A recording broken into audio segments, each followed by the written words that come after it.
Lumipas na ang 2025, ngunit patuloy pa rin ang mga investigador sa buong mundo sa pagtatrabaho sa mga kaso noong nakaraang taon na hindi pa nare-resolved at nagbibigay pa rin ng sakit ng ulo. Ilan sa mga kasong ito ay tungkol sa paghahanap ng hindi pa kilalang magnanakaw at nawawalang tao. At umasa silang sa 2026 makakahanap na sila ng mga kasagutan.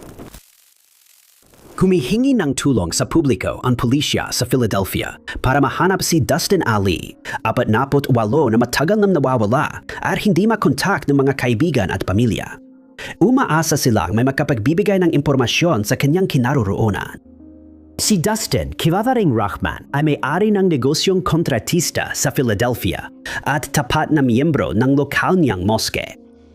Mula noon, lalong nag-alala ang pamilya niya dahil ilang buwan na siyang walang balita o komunikasyon sa kahit sinong kakilala. Huling nakita siya noong Desyembre 21, bandang 5 hapon. Nakita siya sa 1,000 at 500 block ng South 55th Street at inaasahan siyang uuwi ng gabing iyon gaya ng dati, ngunit hindi na siya nakauwi. Nang hindi pa rin siya matagpuan makalipas ang ilang araw, alam ng kanyang pamilya na kailangan na nilang kontakin ang pulisya dahil si Dustin ay palaging nakikipag-ugnayan sa kanila, ngunit hindi niya ito nagawa sa pagkakataong ito. Hindi lumilipas ang isang araw na hindi sila nagkakausap ng kanyang pamilya, kahit man lang sa telepono o sa pamamagitan ng text message.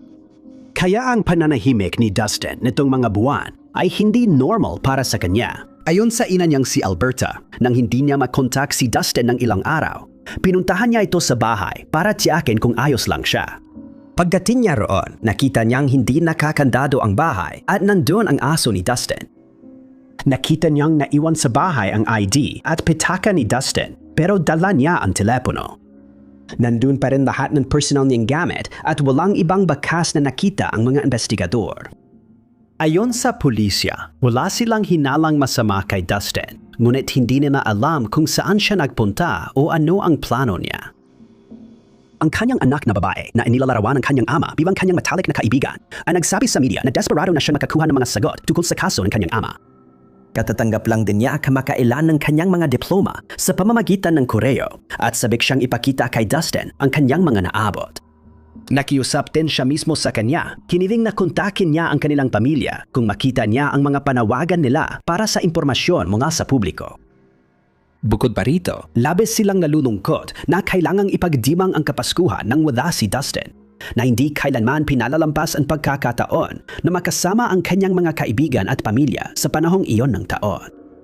Walang CCTV footage o anumang ibang ebidensya na natagpuan sa kanyang kaso, kaya nananawagan ang pulisya sa publiko na magmased para kay Dustin at iulat agad ang anumang pagkakita sa kanya upang siya ay matagpuan. Inilarawan siya na may itim na buhok at kayumangging mga mata. May taas na 5 talampakan at 5 pulgada hanggang 5 talampakan at 8 pulgada. At may bigat na nasa 100 at 60 hanggang 180 libra.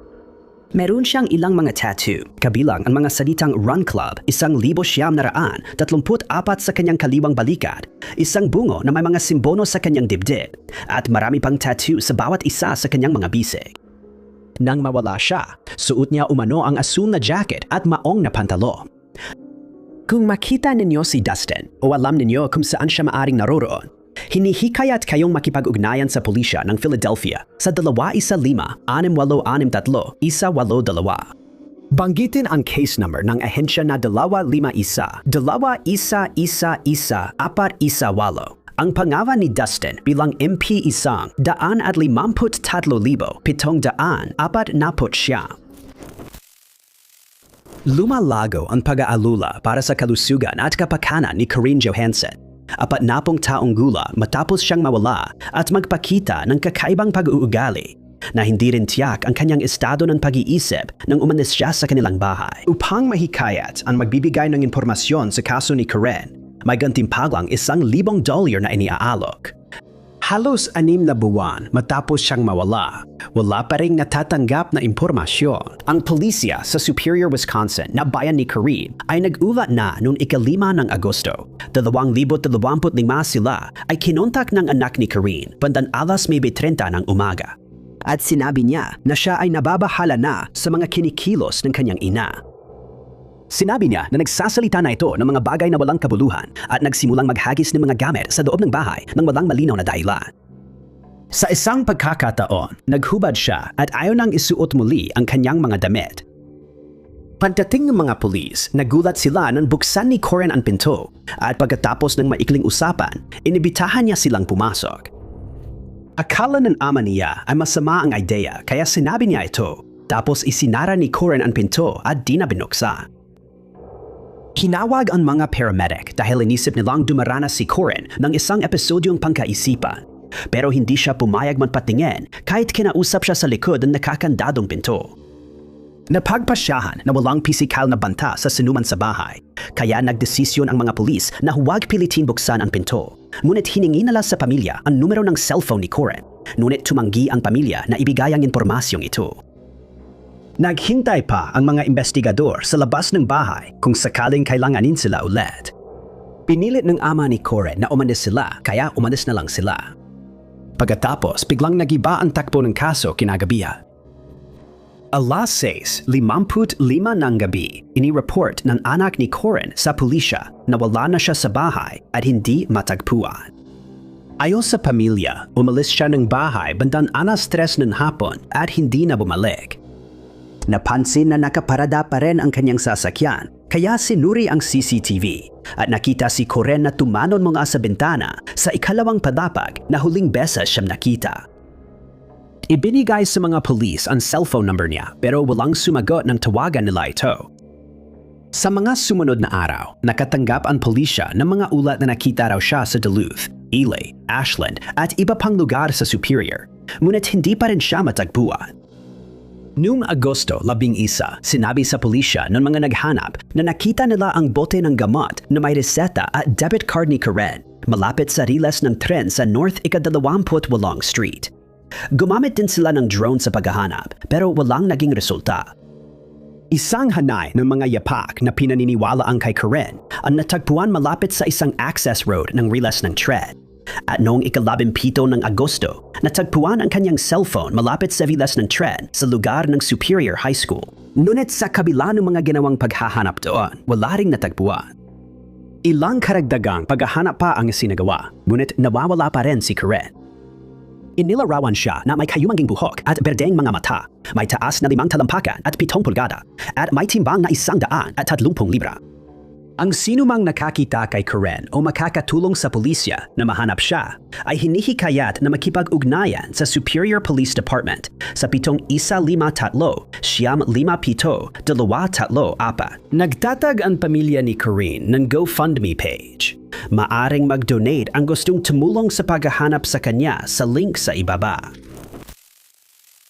Sinabi ni Angela Jackson, ina ng 34 na taong gulang na si Andrew Dumbrell, sa pulisya at media na natatakot siya sa buhay ng anak dahil may nakita siyang ebidensya na posibleng may gustong manakit dito bago ito nawala.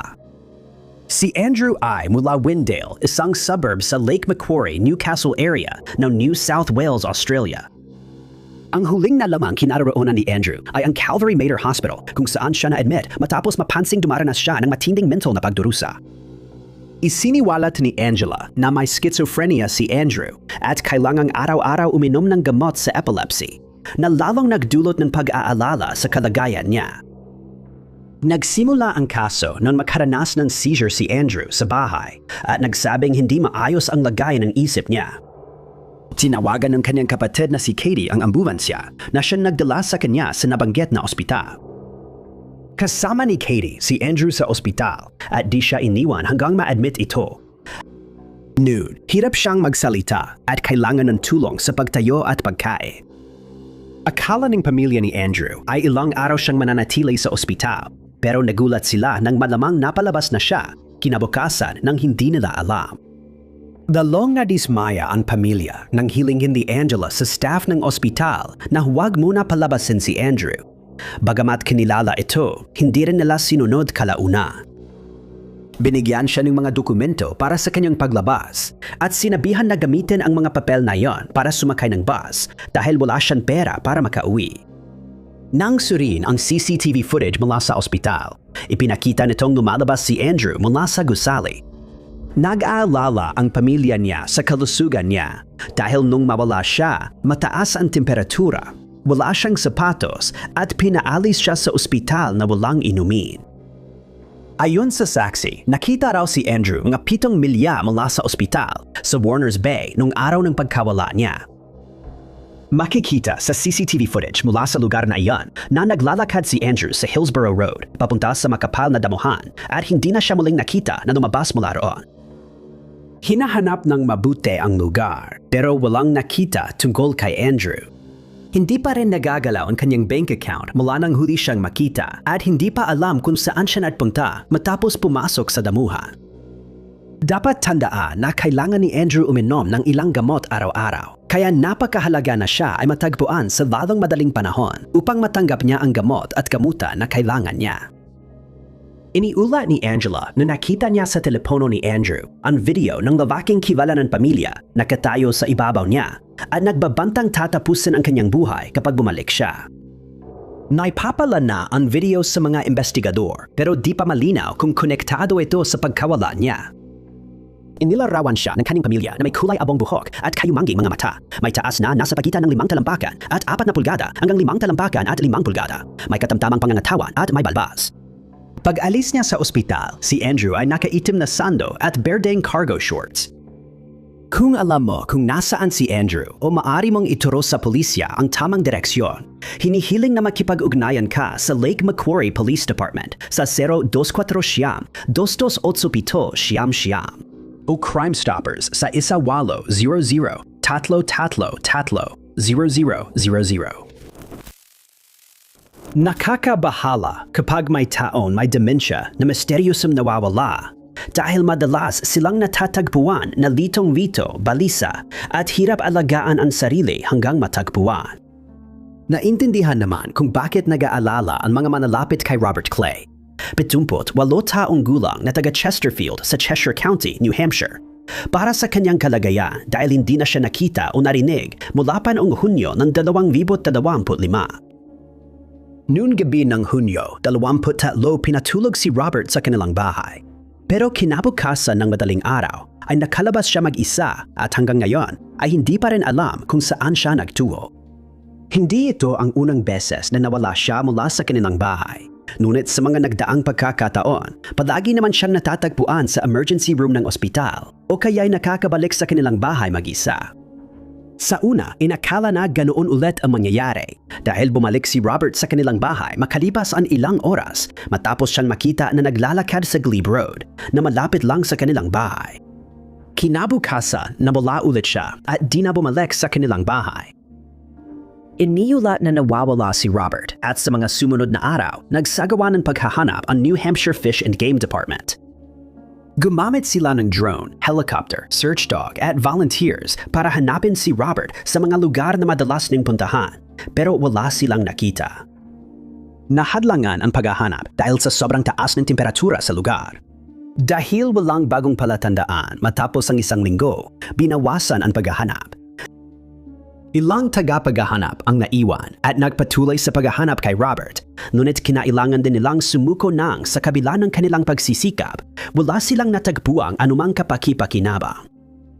Isang voluntaryong drone operator na nakatira sa lugar at isa pa mula sa Swansea ang nagsagawa ng ilang karagdagan paghahanap mula sa Hibapawid, ngunit wala ring resulta. Nagpasalamat ang pamilya ni Robert sa tumulong sa paghahanap, ngunit labo silang nag-aalala dahil posibleng mapahamak siya dahil sa mga kondisyon sa labas habang hindi niya mahanap ang daan pa uwi. Naglabas sa publiko ng litrato ni Robert para sakaling may makakilala sa kanya at hiniling ng pamilya niya sa mga residente na tingnan ang kanilang mga kubol, garahe at gusali kung sakaling doon siya naghanap ng masisilungan. Hinihiling din sa mga taga Chesterfield at Spofford na suriin ang CCTV footage nila kung nakita si Robert upang matukoy ang kanyang huling galaw para sa susunod na paghahanap. Inilarawan siya bilang may kayumanging buhok at berdeng mga mata, may taas na 5 talampakan at 5 pulgada at may timbang na 155 na libra. Pinaniniwalaang nakasuot siya ng asul na maong at puting rubber shoes nang siya ay nawala. At dapat tandaan na siya ay nagsusuot ng salamin at maaring wala siyang suot na panitaas. Tandaan, makikita ang impormasyon sa pakikipag-ugnayan kay Robert sa kanyang relo na suot pa rin niya.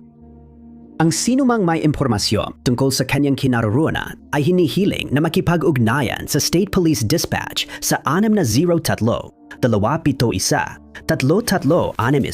May gantimpalang $500,000 para sa sinumang magbibigay ng impormasyon sa pulisya sa Lake Bennett, Northern Territory, Australia tungkol sa kanyang kinaroroonan. Para sa makakatulong magsara ng kanyang kaso para malaman ng pamilya niya ang nangyari sa kanya. Pinaghihinalaan masamang gawain ang dahilan ng pagkawala ni Richard.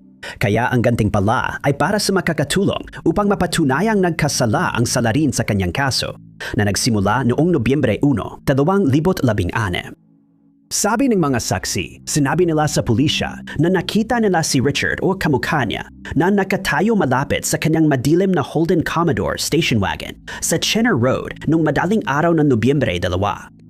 Sinabi niya na nahihirapan siyang paandarin ang sasakyan dahil maniniwala siyang naubos na ang baterya o kaya'y naubusan ng gasolina ang kotse. Natagpuan ang parehong sasakyan mga 200 yarda mula Chenner Road pero hindi na nakita si Richard. Hinila ang Department of Infrastructure, Planning and Development ang sasakyan dahil akala nila iniwan na ito.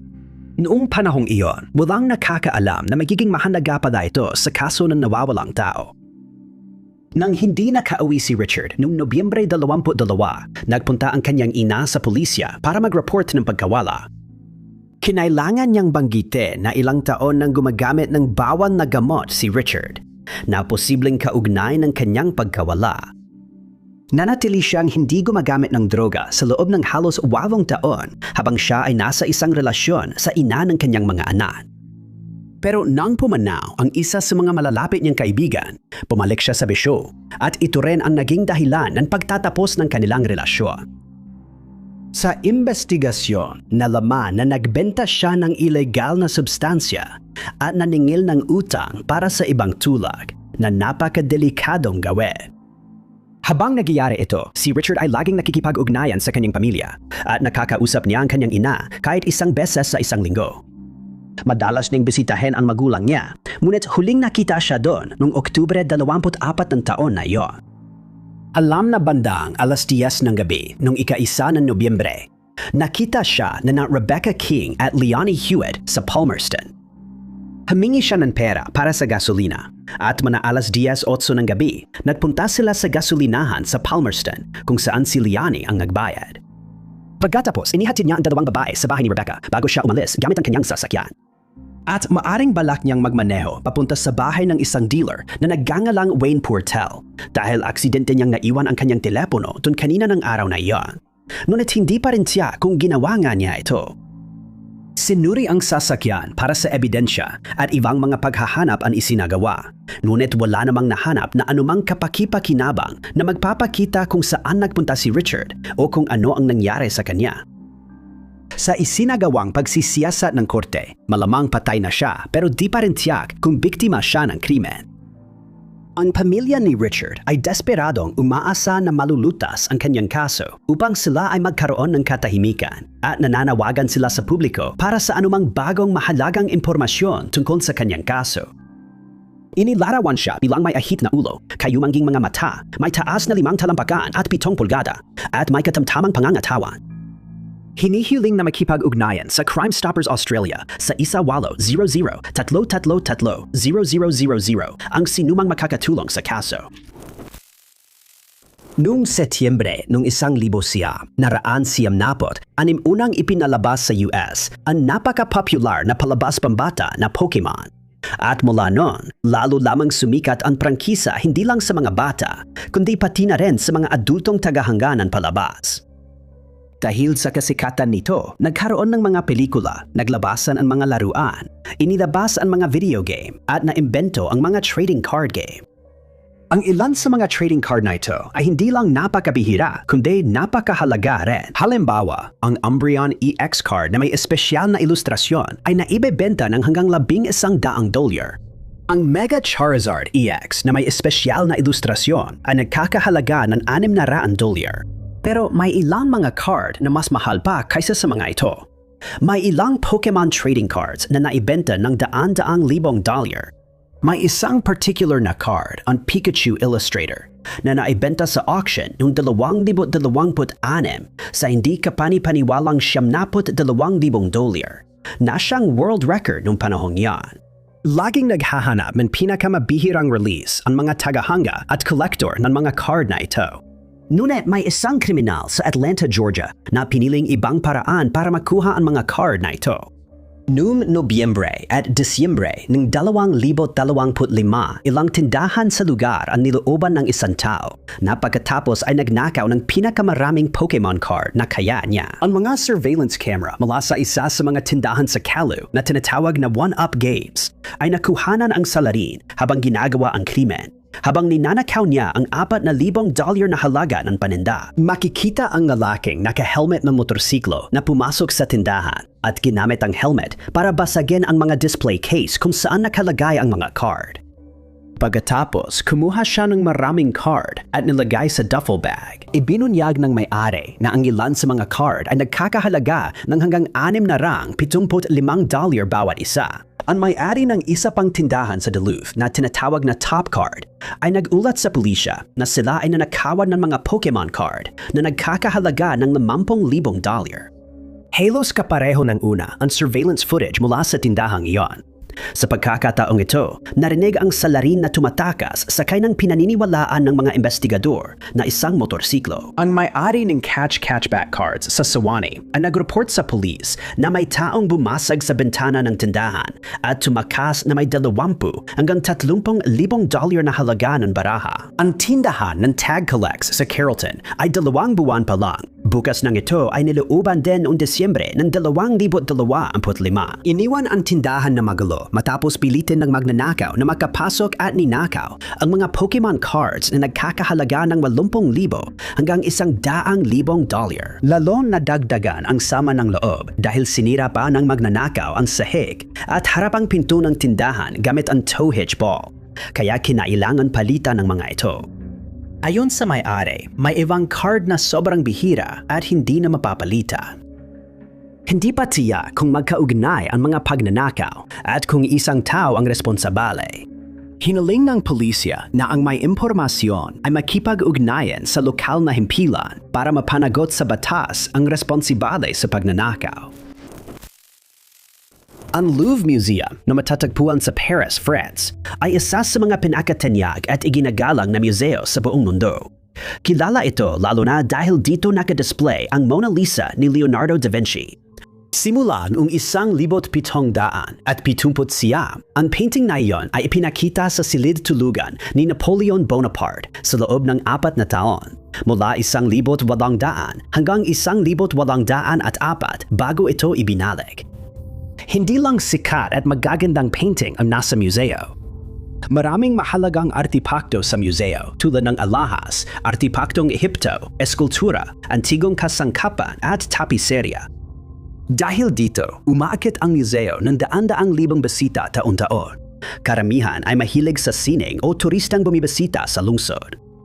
Noong ika-11 ng Oktubre, 2025, isang grupo ng mga magnanakaw ang tumarget sa Louvre, isang pangyayaring hindi inaasahan ng sinuman, at tumangay ng ilan sa mga napakahalagang bagay na ito. Ayon kay Interior Minister Laurent Nunez, nakapasok ang mga magnanakaw sa isang silid ng museo. Gamit ang bucket lift, ilang minuto matapos magbukas ito. 2 lalaki ang gumamit ng flatbed truck at bucket lift para marating ang Apollon balcony. Mula roon, hindi na sila nahirapan makapasok dahil ang pintuan mula sa balcony papasok ay luma, marupok at hindi nakakandado. Sa loob ng susunod na 4 na minuto, nagawa nilang buksan sa pamamagitan ng pagputol ang mga glass case na naglalaman ng mahahalagang bagay, kabilang ang 2 French royal tiara na pag-aari ni Empress Eugenie, pati na rin ang emerald na hikaw at kwintas na dating pag-aari ni Empress Marie Louise. Maraming mahahalagang bagay ang nanakaw, pero nabawi ang corona ni Empress Eugenie nang maihulog ito ng isa sa mga magnanakaw habang tumatakas. Pagkatapos magnakaw, tinangkang sunugin ng mga magnanakaw ang flatbed truck pero nabigo sila.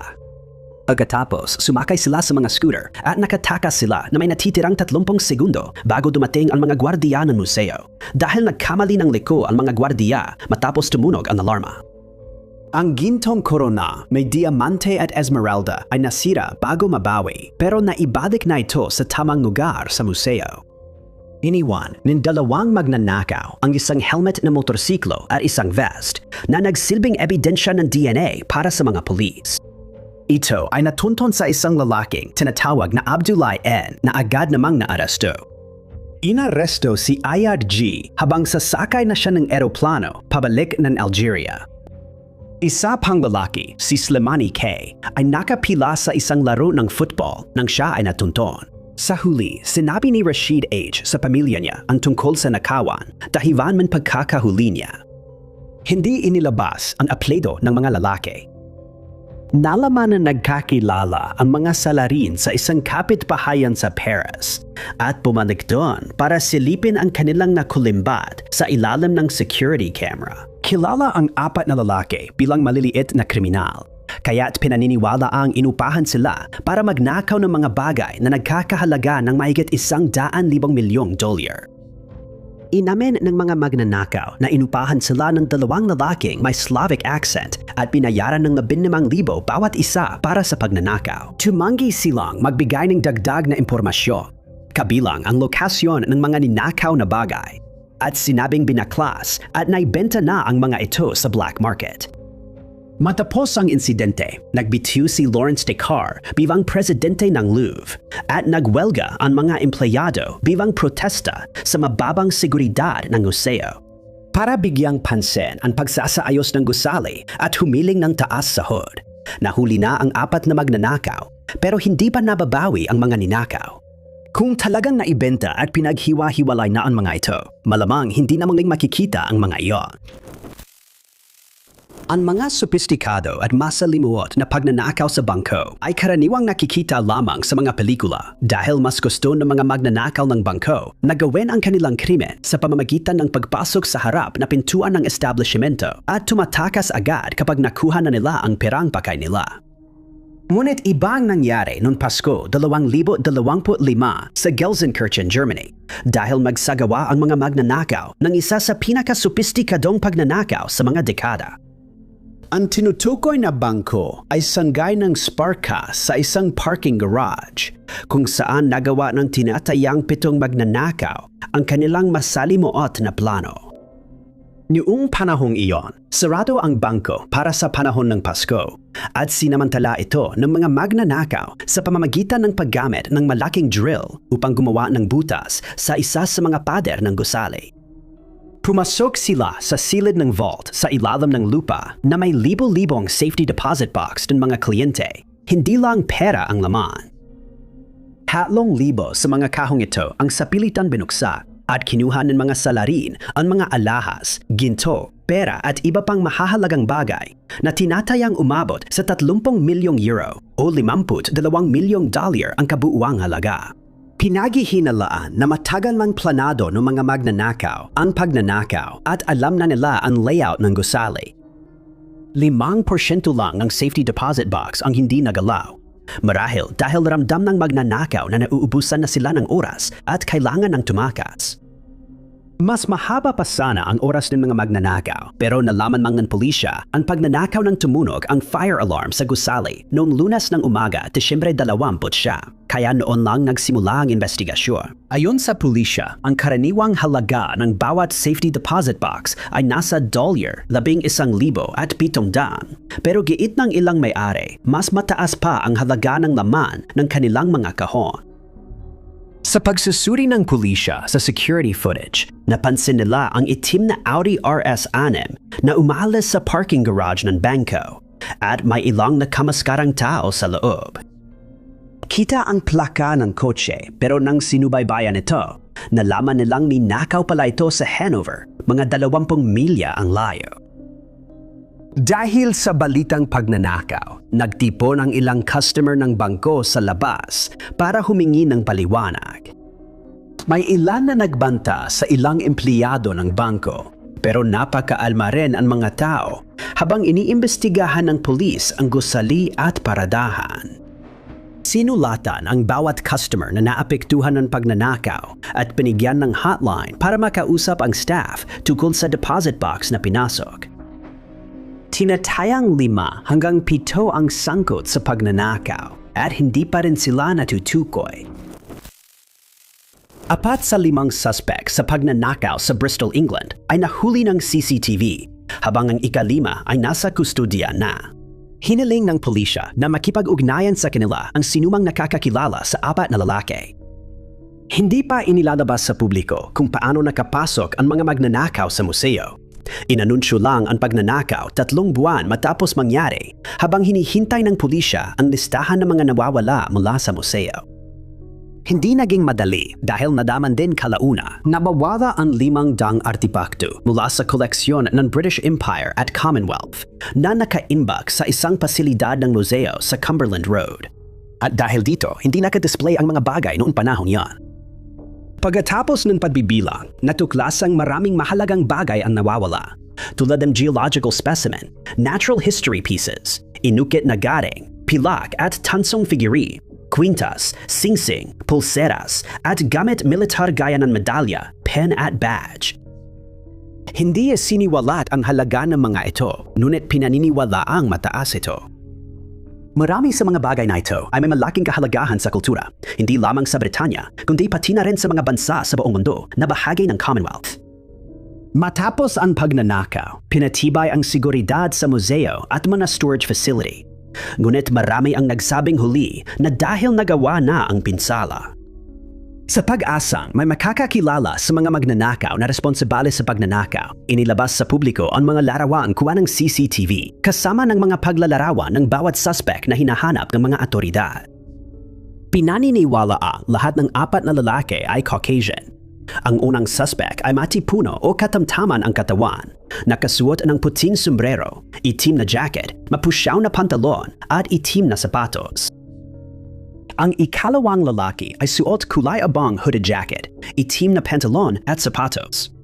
Pinaniniwala ang payat siya at sa video, makikitang bahagya siyang nahuhuli sa grupo habang mumilingon sa likod.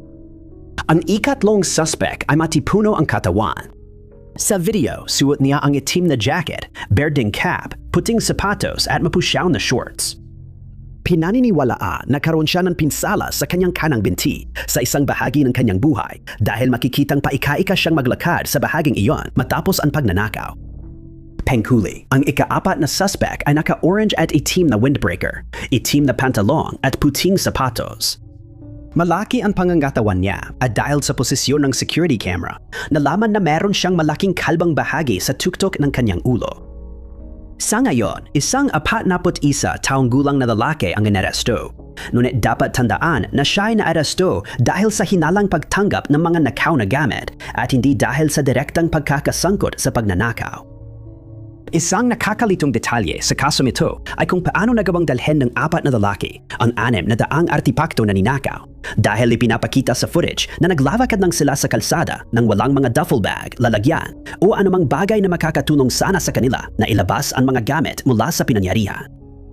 Kung ikaw o may kakilala kang nakakakilala sa alinman sa mga lalaki sa footage, hinihikayat kang makipag-ugnayan sa Crime Stoppers sa 0800-555-111 o tumawag sa emergency number na 100 at panggitin ang case number na 522-526-603. Kadalasan, pinaplano ng mabuti ang mga pagnanakaw sa museo ilang buwan bago pa man ito ay sagawa. Pero ang isang insidente sa off-site storage ng Oakland Museum of California ay itinuturing na krimen ng pagkakataon. Ang pagnanakaw ay naganap 4 na araw bago ang insidente sa Louvre Museum noong Oktubre 15, 2025. Nakapasok ang mga magnanakaw sa museo at nakuha ang mahigit 1,000 artipakto. Kasama dito ang mga basket ng katutubong Amerikano, makasaysayang artipakto at alahas.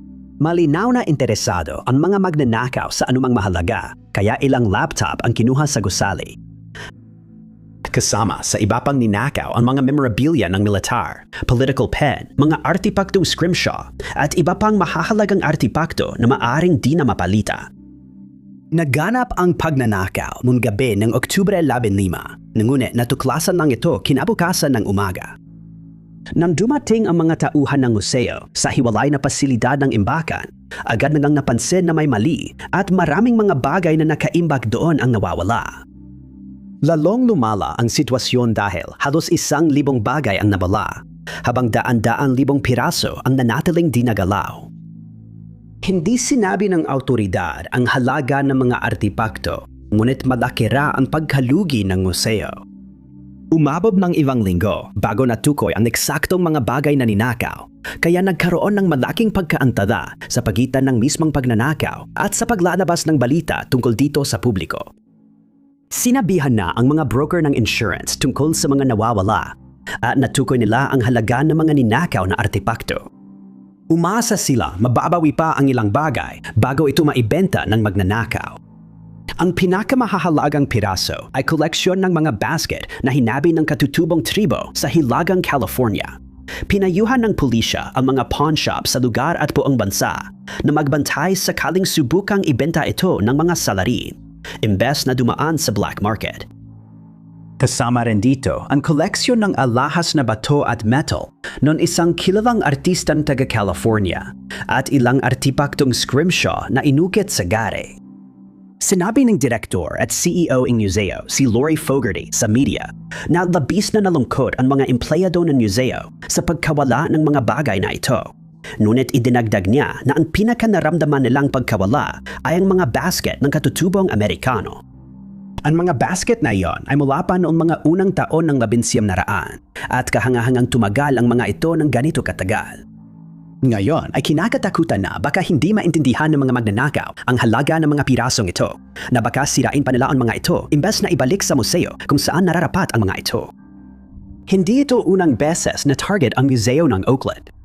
Noong 2012 at 2013, ninakaw ang mga tipak ng ginto at iba pang artipakto noong panahon ng Gold Rush mula sa pangunahing lugar. Nahuli at naaresto rin ang salarin bago siya hatulan ng 4 na taong pagkakakulo. Wala pang suspect na yon, ngunit nananawagan ng pulisya sa may impormasyon sa pagnanakaw na tumulong para mahuli ang mga salarin at maibalik ang mga artipakto sa museo bago pa masira o maibenta ang mga ito. Noong 1700, normal lang ang pagpapatrabaho sa mga bata, kaya walang masyadong pamansin nang dumating ang kinatawan ng cotton mill sa St. Pancras Workhouse sa London para maghanap ng mga batang pwedeng mantrabaho sa pabrika. Sinabi niya na ang mga batang magtatrabaho doon ay ituturing ng maayos at makakapagpadala ng pera sa pamilya. Isang alok na mahirap tanggihan dahil kakaunti lang ang trabaho at mababa ang sahod. Umabot sa 80 na mga bata ang pumirma para sa trabaho at numagda ng mga kontrata na nagbubuklod sa kanila sa kanilang mga tungkulin sa pabrika hanggang sa sila ay umabot sa edad na 21. Para sa marami, ibig sabihin nito ay matatali sila sa pabrika ng hanggang 14 na taon. Bukod sa mababang sahod kaysa sa ipinangako, napakapanganib pa ng mga ipinagawang tungkulin sa kanila. Maraming bata ang inupahan bilang piser na inaatasang gumapang sa ibadam ng gumagalaw na bahagi ng pabrika para pulutin ang nahulog na bulag at naputol na sinulid. Kinakailangan silang magtrabaho ng 12 oras araw-araw at madalas magvinis pa ng makina pagkatapos ng trabaho habang ang mga empleyadong nasa hustong gulang ay pinapayagang umuwi sa kanilang mga pamilya. Maraming manggagawa ang nawalan ng pandinig dahil sa ingay ng makina. Dahil sa masamang kalagayan sa mga pabrika, marami ang nagkakasakit at hindi gumagaling dahil hindi kaya magpagamot ng maayos. Bagamat nakakatakot pakinggan ang mga kwento para sa atin ngayon, ganitong uri ng pagtrato ay matagal nang nangyayari at naging normal na noon. Maisip ng iba na ang batang manggagawa sa pabrika ay gumagawa rin ng kalokohan para malibang at makalimot sa hirap. Malamang ito rin ang sanhi ng misteryosong nangyari sa pabrika ng bulak sa Lancashire noong 1787. Noong ika-15 ng Pebrero ng taong iyon, isang batang babae na nagtatrabaho sa pabrika ang nagpasya na biruin ang isa sa kanyang mga katrabaho. Nahuli niya ang isang daga na tumatakbo sa paligid at pinalaya ito malapit sa babae na ayon sa ilang mga ulat ay takot na takot sa mga daga. Sobrang natakot siya kaya nagsimula siyang magkaroon ng kumbulsyon na tumagal ng ilang oras. Nakarecover siya at pinauwi para magpahinga, ngunit simula pa lang ang kaso.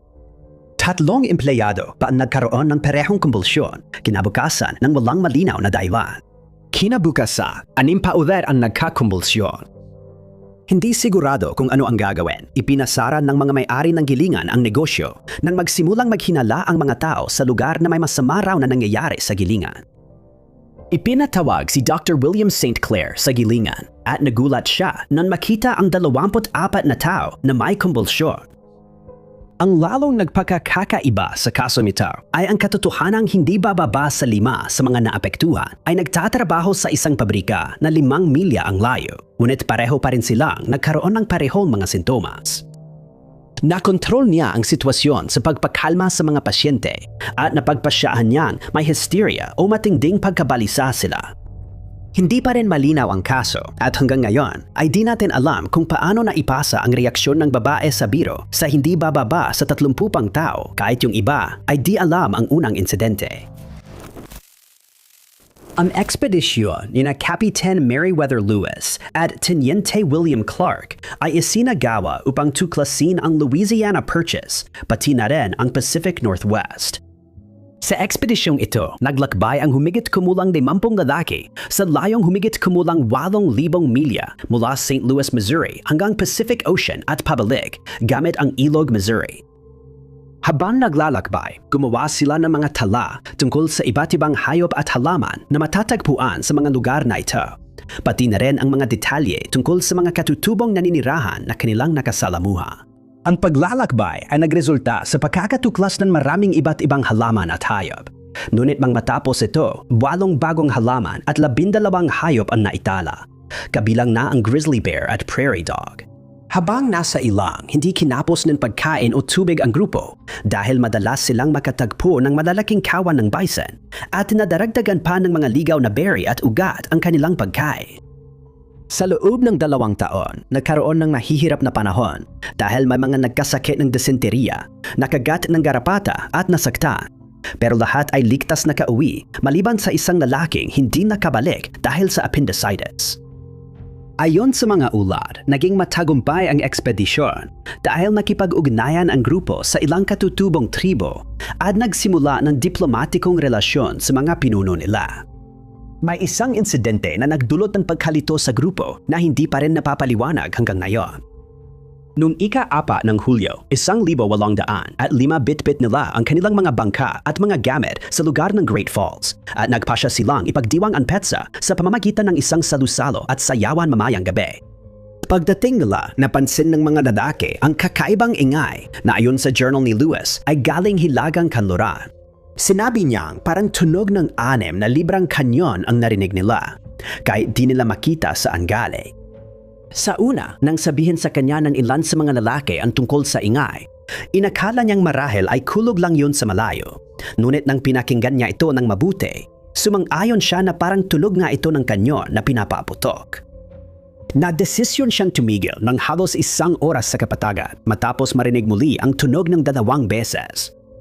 Napansin niyang walang ulap ang araw na iyon, kaya agad niyang inalis sa isip ang kulog at sinukoy niya ang direksyon ng pinanggagalingan ng mga tunog gamit ang kanyang kumpas. Paminsan-minsan, makaririnig siya ng ilang malalakas na putok. Minsan 1 o 2 putok sa loob ng mahabang panahon. Minsan 6 o 7 sunod-sunod. Madalas marinig ang mga ingay kahit anong oras, araw man o gabi, at tila walang malinaw na dahilan o pattern. Naalula niya na ang mga katutubong tribo ng Minotauri ay nagsalita tungkol sa mga tunog na ito, ngunit hindi pinaniwalaan ng mga lalaki ang kanilang mga sinasabi hanggang sa sila mismo ay makaranas ng naturang pangyayari. Dahil sa schedule, walang oras ang ekspedisyon para mag-imbestiga. Ang mga sumunod na naglakbay ay nagulat ding narinig nila ang parehong tunog, Ngunit hanggang ngayon, hindi pa rin ito napapaliwanag. Walang duda, ang mga kaso ni Jack the Ripper ay kabilang sa pinakatanyag na hindi nalutas na krimen sa kasaysayan. Mula pa 1,888 sinikap ng mga historiador at mahilig sa mga kasong kriminal na tukuyin ang totoong pagkakakilanlan ni Jack the Ripper. Pero wala pa ring nakapagpatunay kung sino siya. Maraming mga pinaghihinalaan ang iminungkahi sa paglipas ng mga taon. At bagamat marami ang akmang-akma sa pagmanarawan ng misteryosong taong ito, halos imposibleng patunayan na ang isang partikular na tao ang siyang may sala.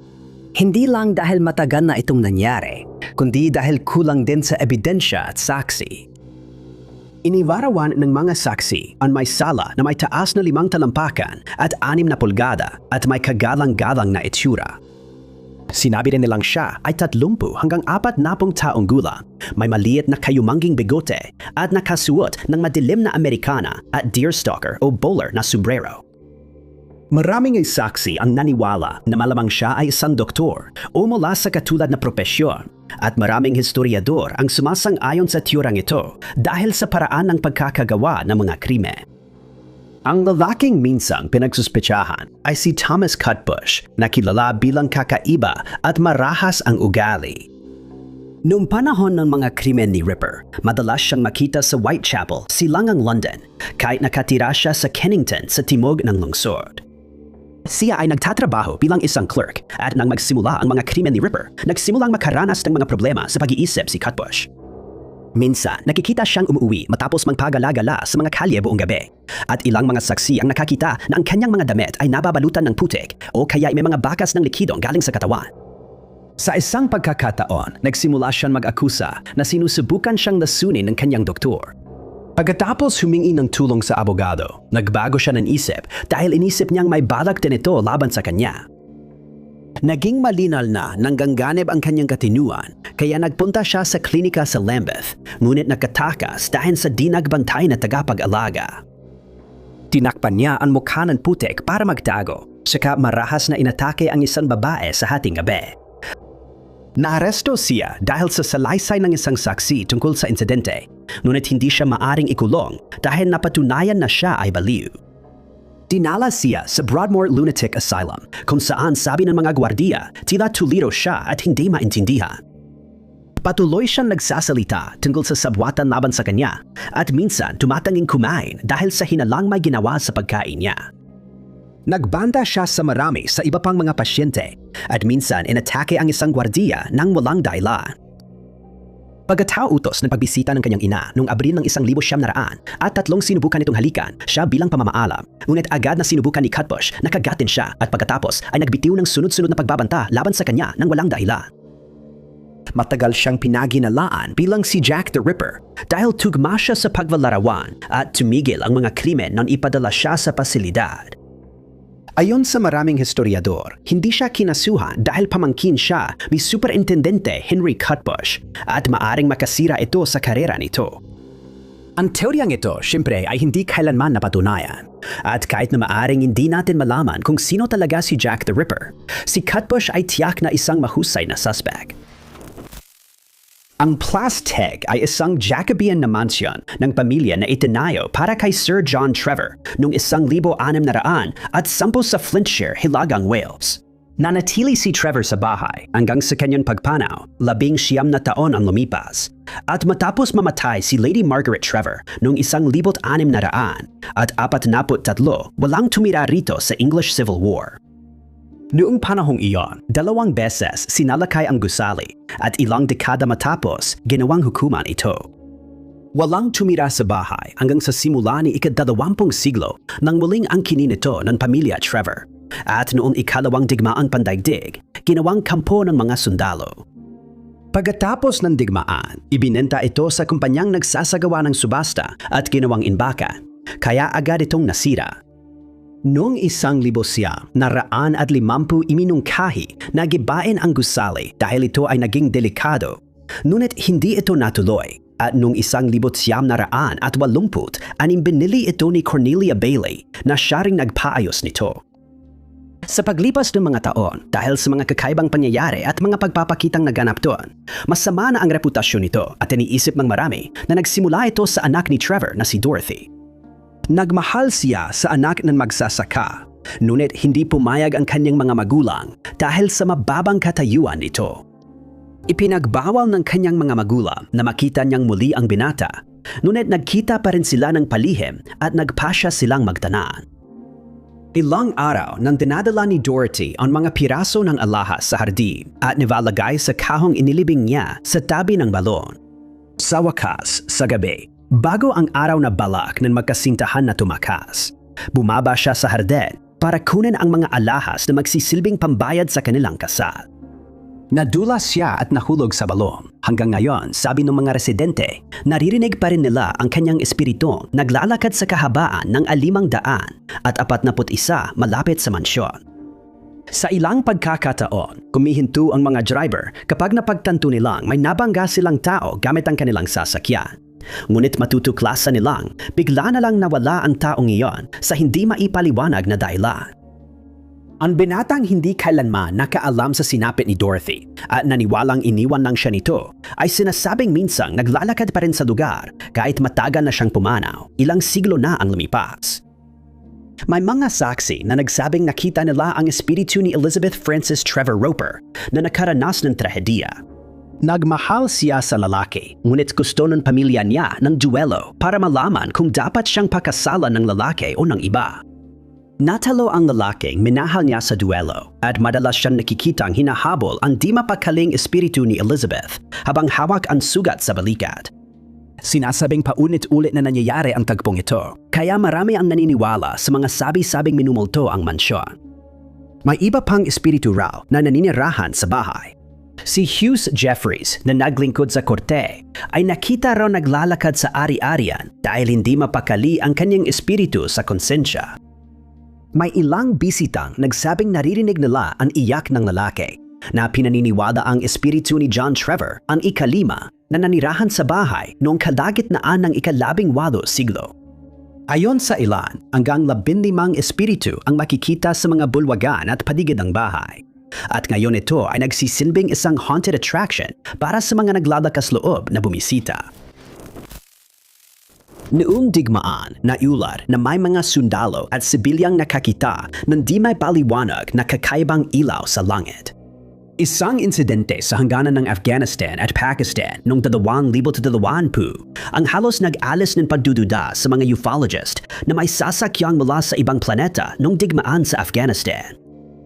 May nakita ang US military na kakaibang bagay at na-videohan nila ito na inilabas sa publiko noong 2025. Inanunsyo ito ni Jeremy Corbell at George Knapp at naglabas din ng pahayag ang Department of Defense tungkol sa insidente. Ayon sa kanila, iba ang bagay sa video na ito kumpara sa mga naunang nakuhanan ng video na sasakyan. Kadalasan, ablong ang hugis ng mga bagay na parang tic-tac. Pero sa video na ito, platito ang hugis gaya ng sa mga pelikula. May mga ganong bagay na rin na unang nakita ng mga tao sa langit. Gamit ang video na ito bilang sanggunian, natukoy na ang sasakyan ay may sukat na nasa pagitan ng 600 at 50 at 1,300 talampakan ang haba.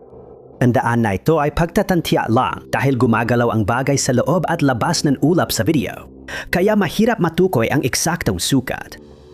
Ayon sa mga mananaliksik, hindi maaring sabiring artifact ng camera ang bagay na ito dahil malinaw ang hugis nito.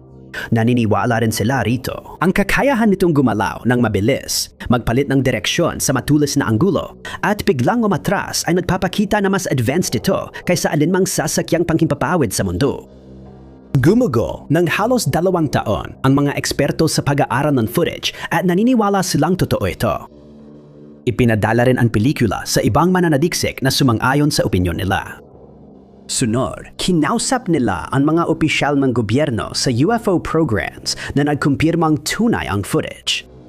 Dagdag pa nila, hindi dapat ilabas sa publiko ang footage dahil minarkahan itong lihim. Ayon sa dagdag na pananaliksik, namataan at na-video ang bagay gamit ang thermal imagery habang may high-altitude reconnaissance mission sa hangganan ng 2 bansa at lumabas na kakaiba ang heat signature nito. Normal na sasakyan ay umiinit dahil sa propulsion system. Pero ang bagay na ito ay walang inilalabas na init. Kaya naniniwala ang mga eksperto na pinapaandar ito ng puwersang hindi pa natin alam. Bukod sa orihinal na video, naglabas din ng 2 clip na pinahusay ang kalidad para mas malinaw makita ang disc shape na sasakyan. Sabi ng isang ufologist, hindi pa siya nakakakita ng bilog na bagay sa military UAP footage, kaya makasaysayan ang recording na ito. Idinagdag niya na mas magaling gumalaw ang sasakyan kaysa sa lahat ng nakita niya dati. Nabigla rin siya na walang inilalabas na init ito habang lumilipad sa ulap at iminungkahi niyang baka hindi ito disk kundi isang orb na sasakyan. Dahil tinawag ng militar itong disk, marami ang naniwalang hindi ito orb kundi klasikong UFO na hugis disk. Matapos ilabas ang footage, nanawagan ang mga eksperto sa gobyerno na tumugon at sa wakas ay ibahagi sa publiko ang impormasyong nakalap nila tungkol sa kakaibang phenomena na ito. Noong 1983 isang paaralan sa West Bank na matatagpuan sa Jordan River sa Palestina, ang naging lugar ng isang kakaibang pangyayari. Nalito ang mga eksperto habang inaalam kung bakit halos 900 katao ang nagkaroon ng parehong sintomas ng walang malinaw na dahilan. Nagsimula ang insidente noong ika-21 ng Marso ng taong iyon, nang 32 na mga estudyanteng babae sa isang paaralan sa nayon ng Arabe ang nagsimulang magreklamo na sila ay nahihilo, nasusuka at nakararanas ng matinding sakit ng ulo. Ilang sa mga babae ay nagsimulang himatayin makalipas ang ilang sandali, ngunit ang mga guro sa paaralan ay hindi alam kung ano ang sanhi nito. Hindi rin nila matukoy kung gaano kalala ang dinaranas ng bawat pasyente dahil hindi masukat ang antas ng pagduduwal, pagkahilo at sakit. Tinawag ng paaralan ang mga medical na profesional na agad dumating. Pagdating doon, kinuha nila ang biological samples ng bawat pasyente at ipinadala sa laboratorio para suriin. Nang bumalik ang mga resulta, ipinakita nitong walang anumang abnormalidad sa katawan ng alinman sa mga babae at walang maibigay na makatwirang paliwanag ang mga eksperto sa nangyari. May mga pasyenteng na ospital pero hindi pa rin matukoy ng mga doktor ang sanhi ng kanilang paghimatay. Kailangan kumuha ng sample sa iba't ibang parte ng paaralan dahil posibleng may pasyenteng nakasalamuhan ng mapanganib na chemical o bacteria. Nagkaroon ng alarma nang may natagpuan dilaw na pulbos sa bintana. Ngunit matapos masuri, napag-alaman na ito ay pollen na karaniwang tinatangay ng hangin sa lugar na iyon tuwing ganong panahon. Walang natuklasang kakaibang chemical sa mga sumunod na pagsusuri, kaya balik simula ang mga mananaliksik. Akala nila na ang insidente ay isang hiwalay na kaso lamang, ngunit nagsimulang dumami ang mga taong tumupunta sa ospital na may parehong sintomas. Sa loob ng 14 na araw, umabot sa 900 katao ang ginamot dahil sa parehong kondisyon, kahit na walang nakakatiyak kung ano ang sanhi nito. Karamihan ng pasyente ay dalagitang babae pero may ilang sundalong Israeli ring ginamot dahil sa pagkahilo at paghimatay. Tulad ng inaasahan, tumindi ang tensyon sa West Bank dahil pinaginalaan ng pamahalaang Palestinian ang paggamit ng ipinagbabawal na sandata para paalisin ang mga residente. Ganon din ang paratan ng Israel dahil iniisip ng mga opisyal na ginamit ang sandata para mag-udyok ng demonstrasyon at kaguluhan. Inimbestigahan ng mga opisyal ng kalusugan ng Israel ang insidente, ngunit hindi na nga natukoy ang sanhi ng pagkaimatay. Iminungkahi na posibleng salik sa kapaligiran ang sanhi nito. Ngunit pagkatapos, may naiulat ding mga katulad na insidente sa bayan ng Jenin na matatagpuan mga 40 milya ang layo mula sa orihinal na lugar. Dahil walang ibang paliwanag, inisip ng mga eksperto na mass hysteria ang sanhi, lalo na't 900 katao ang naapektuhan. Napag-alamang dulot ng sobrang stress ang ganitong mga insidente sa ibang bansa. Ipapaliwanag nito kung bakit sabay nakasintomas ang mga pasyente mula sa malalayong lugar at walang natukoy na organikong sanhi ng insidente. May mga eksperto pa ring duda sa teorya ng mass hysteria dahil kulang sa matibay na ebidensya na nagpapatunay na umiiral ito.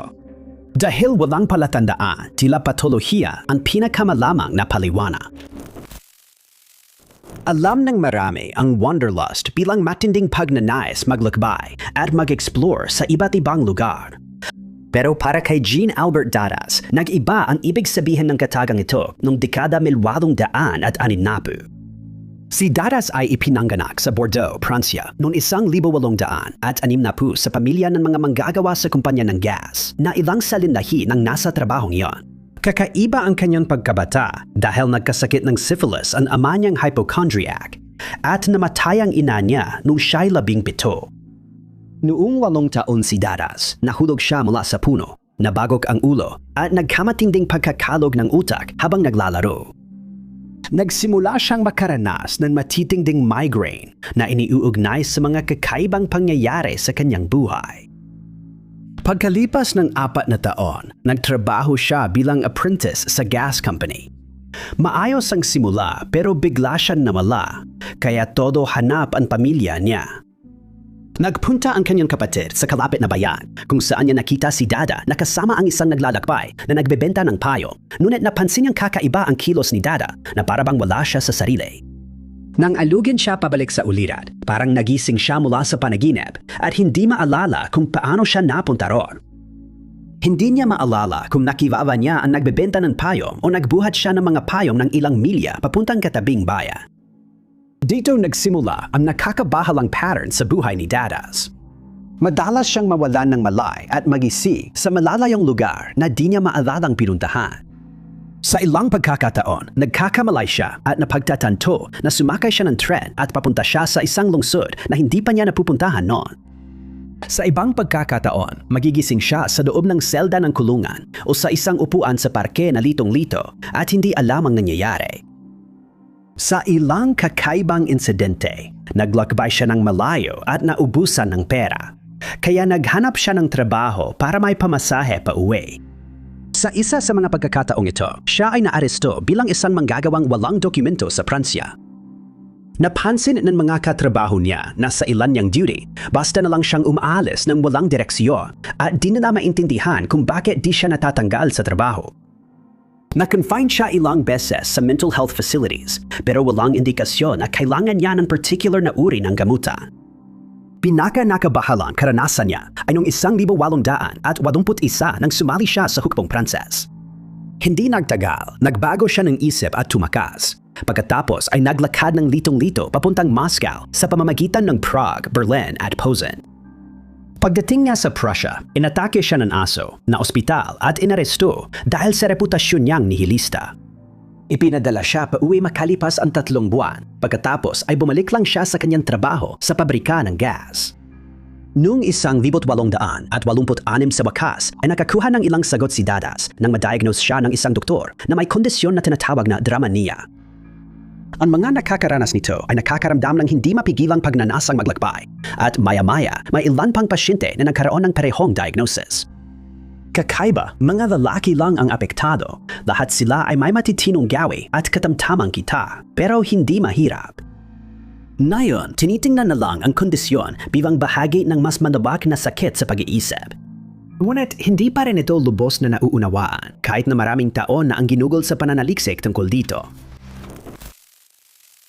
Kapag naisip natin ang mga nilalang sa alamat na tinatawag na banshee, karaniwan nating iniisip ang isang nakakatakot na nilalang na sumisigaw mula sa madilim at masukal na lugar na nag-iwan ng matinding takot sa lahat na makaririnig. Noong 1800 at isa si Sir Jonah Barrington, isang politiko sa Ireland, ay nakatagpo umano ng kakaibang uri ng banshee. Ang mga detalyadong pangyayaring isinulat niya sa kanyang alaala ay hindi kailanman na ipaliwanag. Bagaman kilala si Barrington na maraming pakikipagsapalaran at kakaibang karanasan sa kanyang buhay, ang mga pangyayari ng isang partikular na gabi ay walang dudang pinakakakaiba. Noong 1800 at 29 na taon bago lumabas ang kanyang mga alaala, naglakbay sila ng kanyang asawa mula Dunren, County Wicklow, papuntang Castillo ng de Dublin. Doon nila nakasalubong si Robert Cunningham, ang unang Baron Rossmore. Sikat siya sa pagho-host ng magarbong kasiyahan sa Mount Kennedy at sa pagkakataong iyon, iginiit niyang dumalo ang mag-asawang Barrington. Sumang-ayon sila, naglakbay sa bahay niya kinabukasan at pagkatapos ng hapunan at inumin, natulog ang mag-asawa sa hating gabi. Nakatulog sila ng 2 oras, ngunit nagising si Barrington sa kakaibang tunog na akala niya'y mahina at malamyos na musika mula sa di kilalang pinagmulan. Napagtanto niyang hindi ito tunog ng anumang instrumentong pangmusika o boses ng tao at ang tunog ay naririnig lamang sa maikling sandali noong una. Bumilis ang tibok ng puso niya kahit di niya alam kung bakit. Habang hinahanap niya ang pinagmumulan, unti-unting humina ang tunog hanggang halos di marinig. Pero lalo itong lumakas ng lumakas na parang nagmamakaawa ang tuno. Dahil hindi niya alam kung saan nanggagaling iyon, ginising niya ang asawa niya. Narinig din ito ng asawa niya at sabay silang pumunta sa malaking bintana na tanaw ang harden para tingnan kung may kakaiba. Nagulat sila nang mapagtanto iyon. Ang ingay ay tila nagmumula sa damuhan sa ibadan ng bintana at inutusan ang isang katulong na imbestigahan ito. Ngunit labis siyang natakot nang marinig ang ingay, kaya tumanggi siya. Tumagal ng 30 minuto ang tunog, pero bigla itong nagbago. Isinulat ni Barrington na tila na pabuntong hininga sa pagkadismaya ang damuhan at narinig nila ang tunog ng pag-iyak mula sa parehong lugar bago may boses na sumigaw. Rossmore, Rossmore, Rossmore. Walang babala, biglang tumahimik ang boses, pero kahit natakot, bumalik pa rin sa kama ang mag-asawa. Ngunit hindi pa dito natapos ang mystery dahil nagising sila sa masamang balita. Alas 7 ng umaga, kumatok ang isa sa mga katulong sa kwarto at kinakabahang sumagot si Barrington. Iniisip pa rin ang nangyari ilang oras ang nakalipas. Sa kanyang pagkadismaya at pagkalito, sinabi sa kanya na si Baron Rossmore, ang kanyang kaibigan, ay bigla at hindi maipaliwanag na pumanaw bandang 2:30 ng madaling araw. Sabay nang narinig ang tinig na sumisigaw ng pangalan ni Rossmore. Dahil siya ay nasa mabuting kalusugan at masigla noong mga oras na iyon, walang natukoy na dahilan ng kanyang pagpanaw, kaya't may ilan na naniwala na ang banshee na narinig noong gabing iyon ay alam na ang kanyang naladapit na kapalaran o maaring siya ang naging dahilan, bagamat hindi ito napatunayan kailanman. Kadalasan ang nagsusumpa sa iba ay gawa ng galit, paghihigante o kasamaan. Pero sa kaskaso ng isang lalaking nagangawang John Newton, gumawa siya ng katulad na pahayag upang patunayan ang kanyang pagiging inosente sa isang krimeng hindi niya ginawa.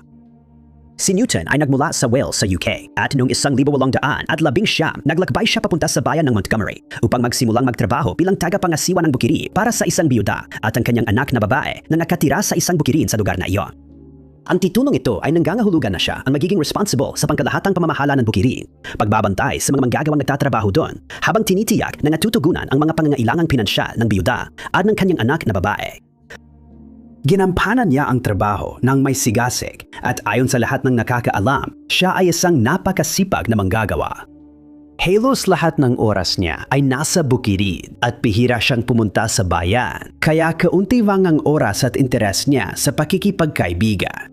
Minsan, pumupunta siya sa perya para bumili at magbenta ng ani at tuwing linggo ay nasa lokal na simbahan siya. Di nagtagal, naging curious ang mga residente kay Newton at 2 lalaki ang naiinis sa kanyang presensya sa komunidad.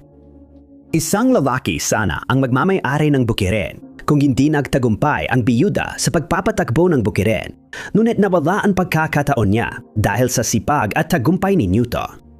Ang pangalawang lalaki ay umibig sa anak ng biyuda at gustong magpakasal pero nalaman niyang si Newton ang gusto ng dalaga.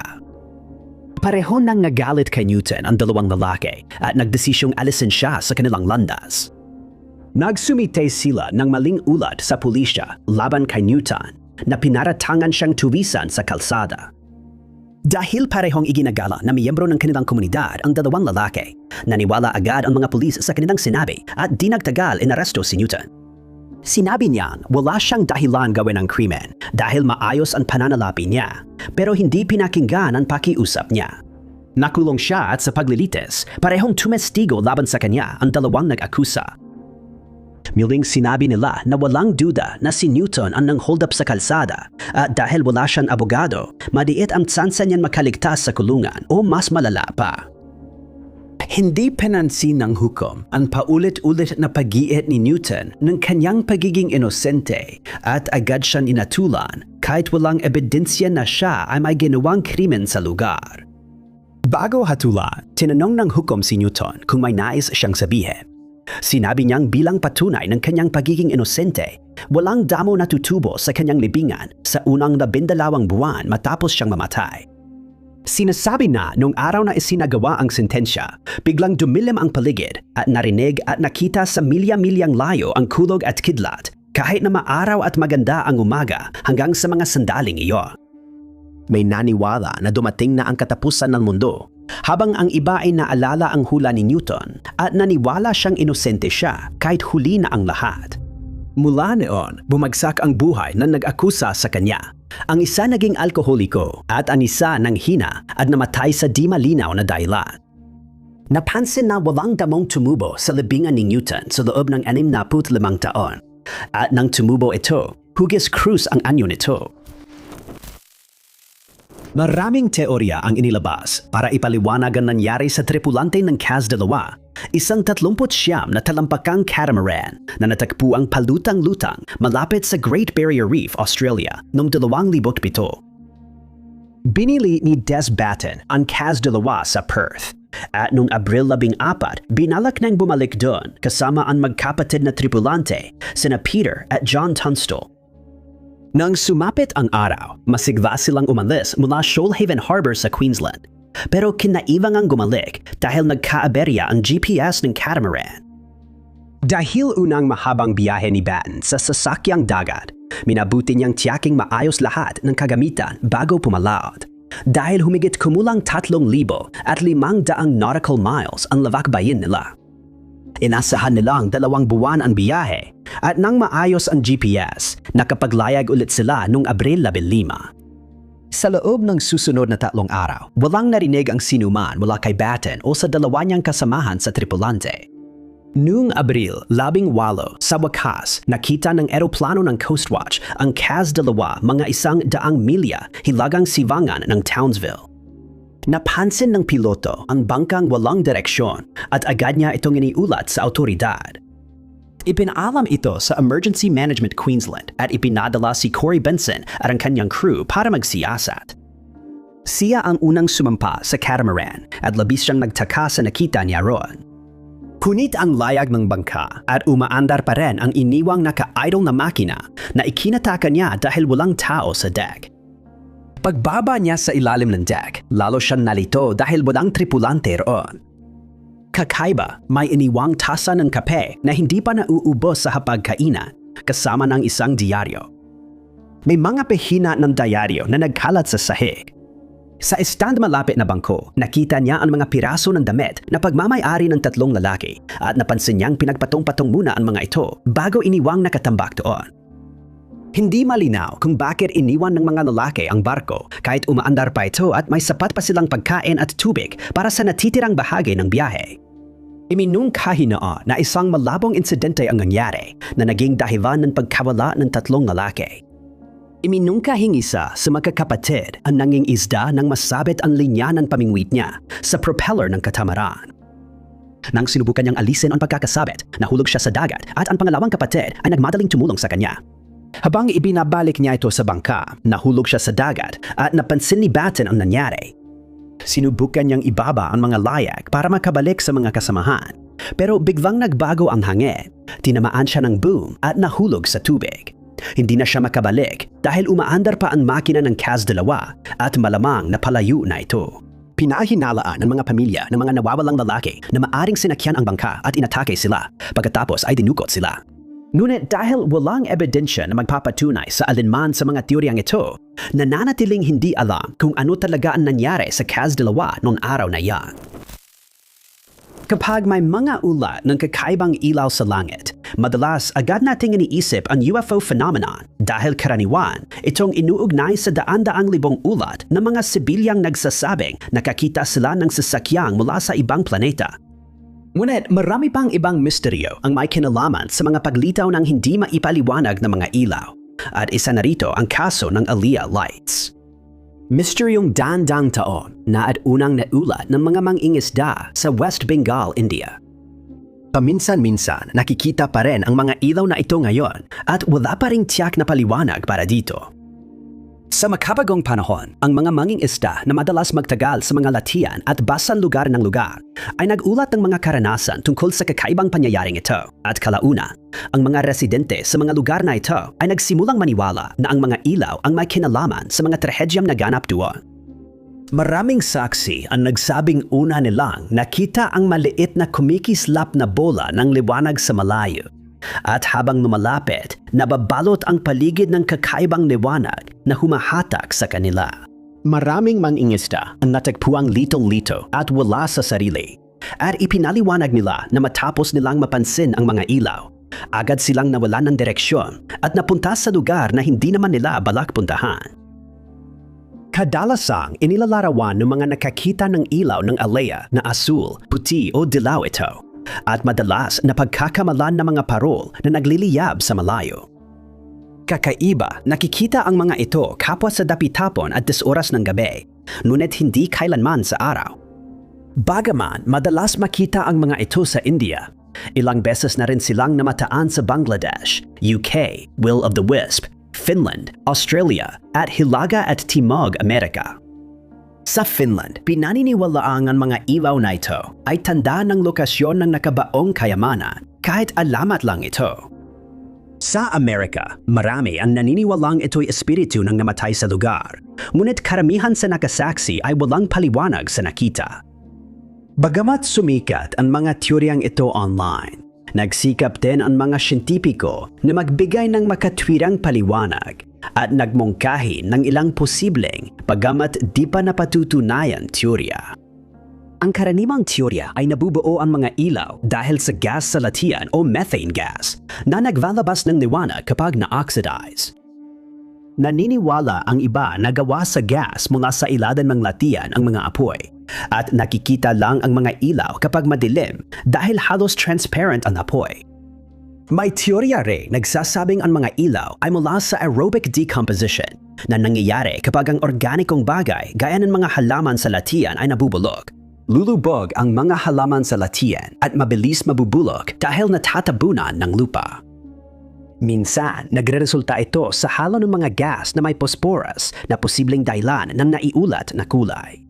May liwanag kapag naghalo ang methane at phosphorus at maaari itong kusang magliyab. Sa ngayon, hindi pa ganap na napapaliwanag ang mga ilaw ng aleya at kailangan pa ng mas maraming pananaliksik para maintindihan ang sanhi ng phenomenon.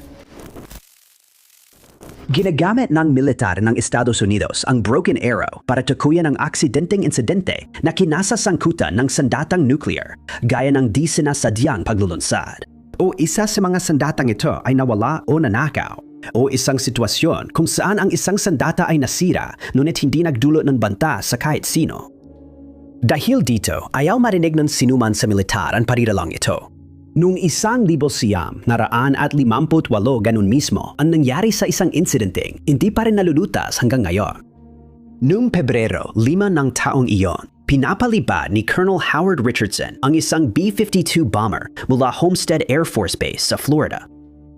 Ginampanan niya ang papel ng kalabang eroplano na may hydrogen bomb sa military exercise ng Air Force. Pinapunta siya sa Hilaga hanggang baybayin ng Savannah, saka bumalik.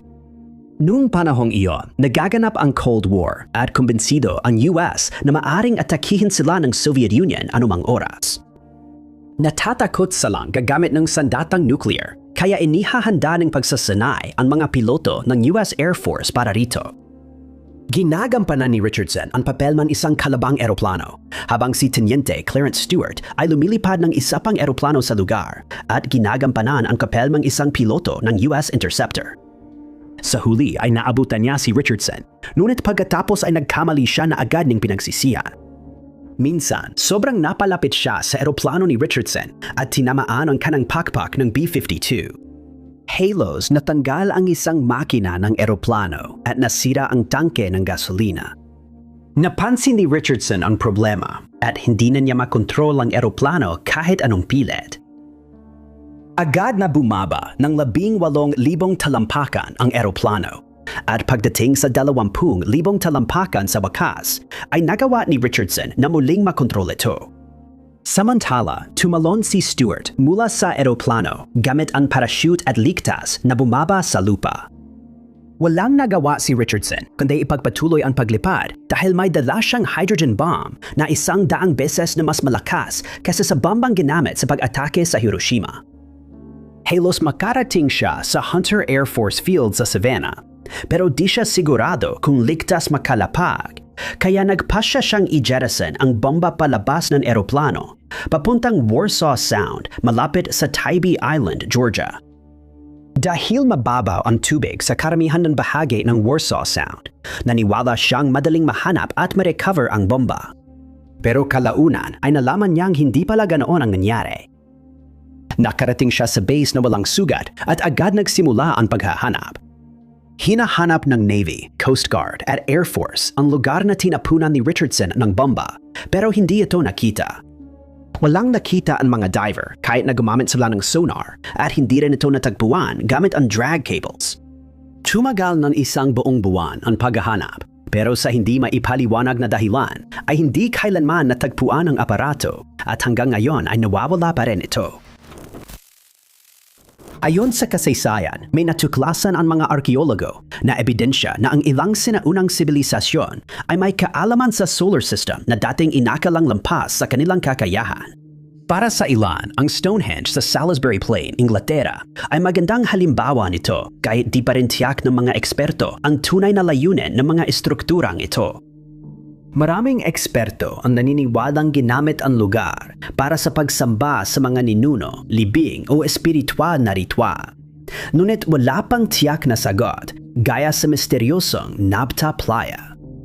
Natuklasan ng Amerikanong arkeologong si Fred Windorf ang lugar habang nagtaplano ang pamahalaan ng Ehipto ng proyekto ng dam sa Ilog Nile. Ang pagtatayo ng dam ay maaaring magdulot ng pagbaha at pagkawala ng mahahalagang lugar tulad ng Nabta Playa. Kaya nagpasya ang UNESCO na makialam. Naglaan sila ng pondo sa pamahalaan para mailipat ang mahahalagang istruktura sa mga bagong lugar. Habang abala ang lahat sa mga monumento, nagsimulang maghukay si Windorf sa ibang parte ng desyertong Sahara. Siya at ang kanyang gabay na Bedouin ay natagpuan ang mga megalith na bumubuo sa Nabta Playa. Noong una, hindi nila gaanong pinagtuunan ng pansin ang mga estruktura dahil akala nila likas lang itong nabuo. Ngunit nang kanilang siyasatin ito ng mas malapitan, napagtanto nilang nakatagpo sila ng isang mahalagang tuklas. Matatagpuan ang kakaibang bilog na batong ito sa desyertong Nubian, 700 milya mula sa dakilang mga piramide. Tinaniwala ang 7,000 taon na ito, kaya isa ito sa pinakamatandang bilog ng bato na tulad nito na natuklasan. Napansin ni Windorf na perpektong nakaayos ang mga bato ayon sa mga bituin, kaya tinawag niya ang isang eksperto sa archaeoastronomy. Natuklasan niya na ang ilan sa mga bato ay nakaayos noon sa Arcturus, Sirius at Alpha Centauri, at ang iba naman ay tila nakayos sa mga bituin ng konstelasyon ng Orion. Ayon sa mga eksperto, ginamit ito para mahulaan ang mga solstice ng tag-init at taglamig at itinayo ng tribong nomad na noon ay dumadaan sa lugar. Ayon sa ilang eksperto, ang Nabta Playa ang unang tangka ng tao na hulaan ang solstice at monsoon. Sa karagdagang paghuhukay sa lugar, natuklasan na may mga kambing at iba pang mga baka na inilibing doon. At nakakita rin ang mga arkeologo ng isang napakalaking bato na inukit sa hugis ng baka. Dahil dito, naniniwala ang ilang eksperto na sagrado para sa mga nomad na nagtayo ng Nabta Playa ang mga baka at posibleng sinamba nila ang mga ito. Nibulibong taon nakatira ang mga tao dito. Ngunit nang matuyo ang desyerto, lumipat sila at iniwan ang kakaibang monumento na natuklasan muli paglaot. Sa una, maaring tinangka nilang manatili ron sa paggawa ng mga sistemang patubig gamit ang natitirang tubig. Ngunit kalaunan, naging tigang at hindi na matirhan ang lugar, kaya napilitan silang maghanap ng bagong tirahan. Ang lugar ang unang natuklasan na may palatandaan ng sorghum. Nadiskubre ang mga butol ng halaman sa labi ng sinaunang kubo at pinaniniwala ang unti-unti itong naipagpalit sa mga manlalakbay na nagdala nito sa India. Hindi tiyak kung paano nakuha ng mga nomadikong tao ang kaalaman sa mga bituin sa Nabta Playa at nananatiling misteryo ito na mga mang hindi na malulutas. Nunanap ang revolusyon sa Russia noong 1900 at 17 nagawang maagaw ni Alexander Kerensky ang kapangyarihan mula kay Tsar Nicholas Ikalawa, ang huling emperador at Tsar ng Russia sa ilalim ng tanyag na pamilyang Romanov. Inyutos ni Kerensky na ikulong si Tsar, ang asawa niya at mga anak sa Alexander Palace matapos subukang ipadala sila sa Inglaterra. Ngunit tinanggihan ni Haring George V ang pagpasok nila.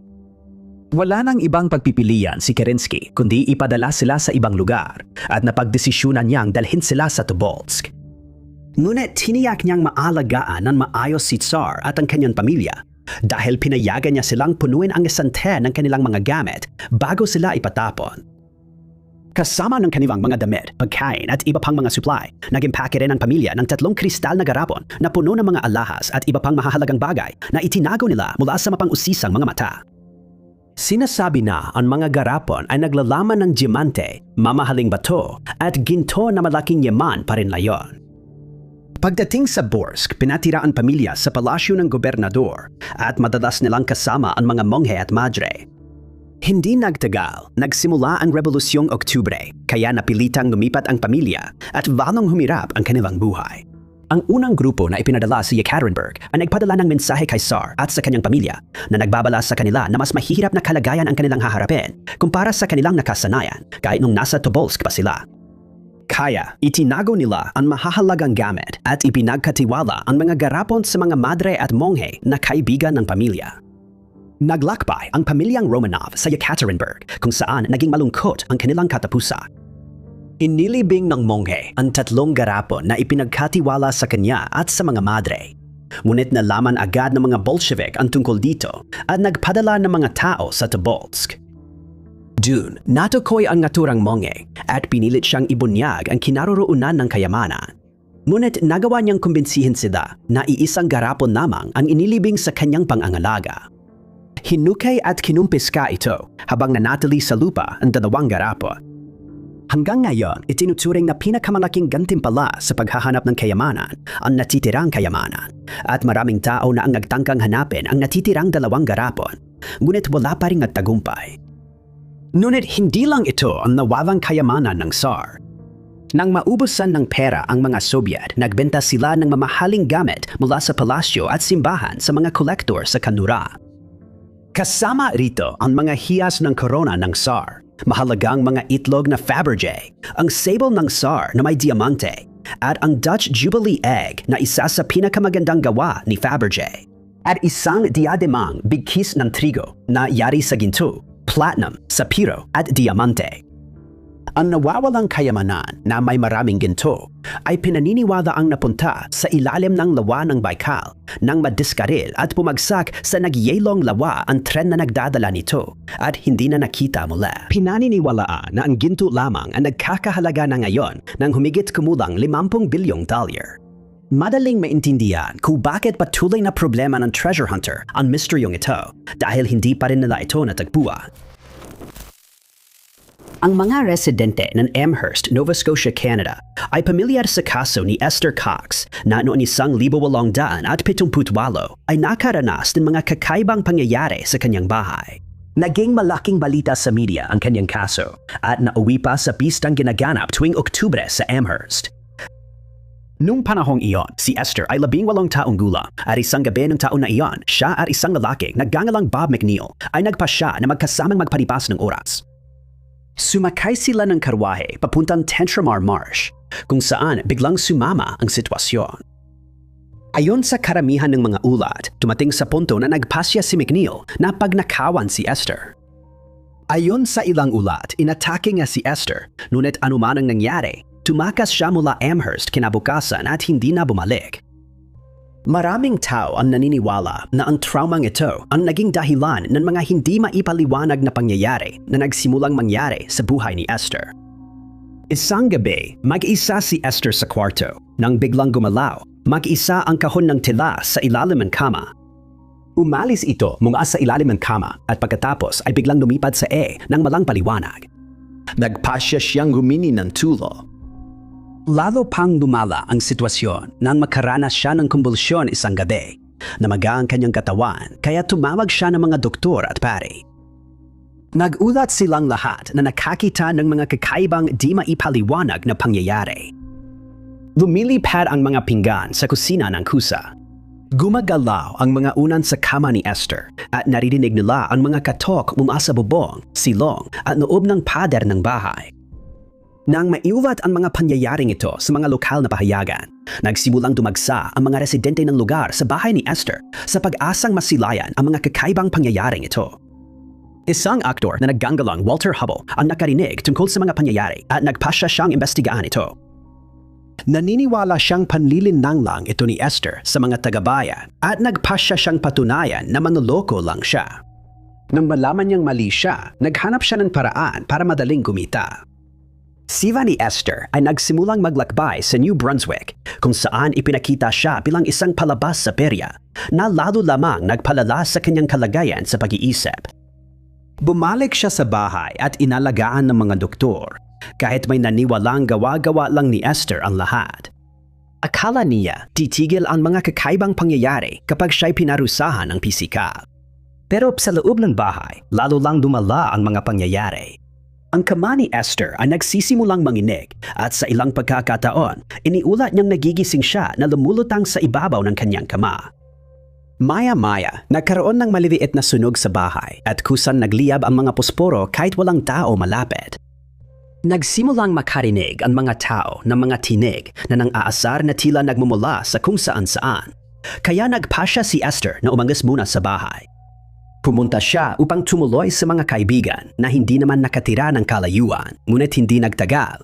Nagsimula ring mangyari ang parehong mga pangyayari sa kanilang bahay. Nagsimula ang mga sunog, gumalaw mag-isa ang mga bagay, at isang gabi, nasunog ang kamalig ng pamilya.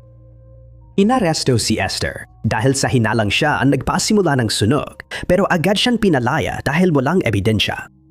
Sa huli, bumalik siya sa bahay at matapos ang isang taon, unti-unti na rin itong nawala. Pagsapit ng katapusan ng 1,800 at 70 bumalik na sa normal ang lahat matapos gumaling si Esther sa diphtheria at hindi kailanman na ipaliwanag ang kanyang kaso. Nagsimula ang misteryo ng Sublette Mine Treasure kay General Lew Wallace na nagsilbing gobernador ng New Mexico Territory mula 1878 hanggang 1881. Inutusan siya ni Pangulong Hayes na pumunta sa Santa Fe at pamahalaan ang teritoryo matapos ang Lincoln County War.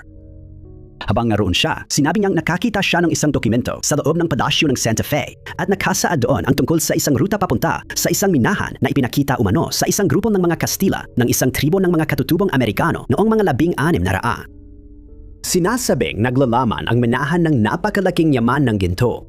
Ngunit ayon sa lokal na alamat, ang mga Kastilang lalaki lamang ang nakakaalam kung saan ito matatagpuan. At lahat sila ay mamatay sa isang labanan-laban sa isang tribo na naninirahan sa lugar. Hindi man binanggit ang eksaktong lokasyo, sinabi sa dokumento na nasa ibang bahagi ng kabundukan ng Guadalupe ang minahan. Noong mga taong 1900, maraming naghanap ng minahan sa lugar pero walang nagtagumpay. Kinumpirma ni Geronimo na pinunong Apache ang minahan at sinabing posibleng ito ang pinakamayamang minahan ng ginto sa kanluran.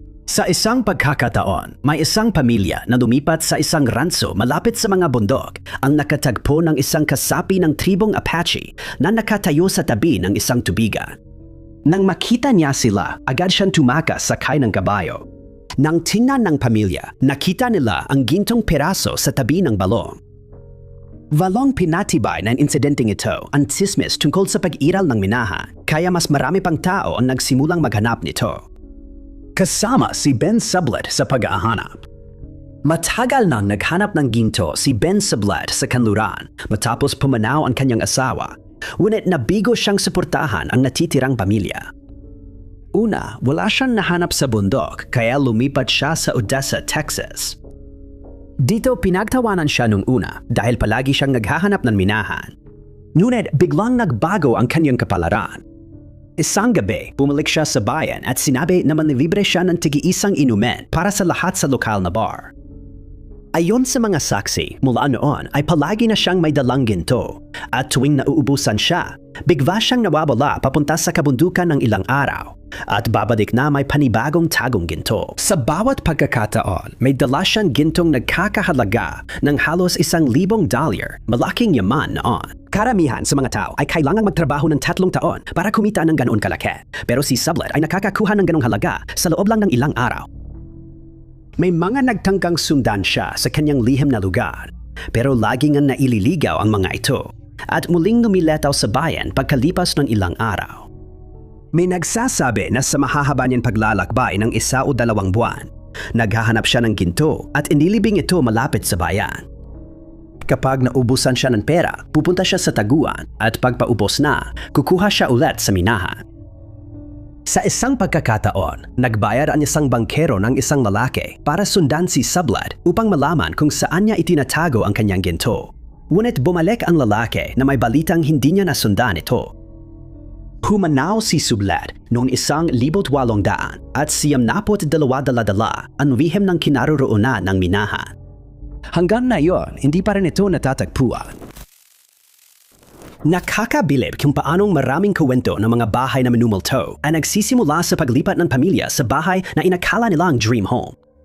Ang kaso ni Ed at Mary Woods ay tiyak na hindi naiba. Noong Disyembre, 1970, apat lumipat ang mag-asawa kasama ang 2 anak na babae sa bagong bahay sa 37th Street sa Vancouver. Noon una, nagustuhan nila ang bahay pero makalipas ang 7 buwan, nagsimula ang bangungot. Si Mary ang unang nakapansin ng kakaibang nangyayari sa bahay. Sinabi niya kay Ed na naririnig niya ang music box na tumutugtog sa kalagitnaan ng gabi at nang tiningnan niya, natuntun niya ito sa opisina. Pagpasok niya, tumigil ang musika at hindi niya nakita ang kahon. Naririnig niya ang parehong kanta sa maraming pagkakataon pero hindi niya kailanman natuntun kung saan ito nanggagaling. Isang araw, habang nasa opisina si Ed na nakasara ang pinto, napansin niyang may kumakalikot sa doorknob. Inakala niyang isa sa kanyang mga anak na babae ang gumagawa nito para lokohin siya, kaya naisipan niyang gantihan ito ng kalokohan. Tahimik siyang lumapit at biglang binuksan ang pinto. Umaasang makikita ang natatakot niyang anak sa kabila. Pagbukas ng pinto, walang tao doon. Pinuntahan niya ang bawat kwarto at nakita niyang mahimbing na natutulog sina Mary at ang 2 batang babae. Tiwala siyang may paliwanag, kaya't siya at si Mary ay kumonsulta sa seismologist na nagsabing walang lindol o aktibidad ng lupa noong gabing iyon. Walang paliwanag na natanggap at simula pa lang ito ng problema ng pamilya. Isang gabi, natakot si Mary nang makita ang isang babaeng naka-nightgown at may scarf sa ulo na nakatayo sa bahay na parang lito-lito.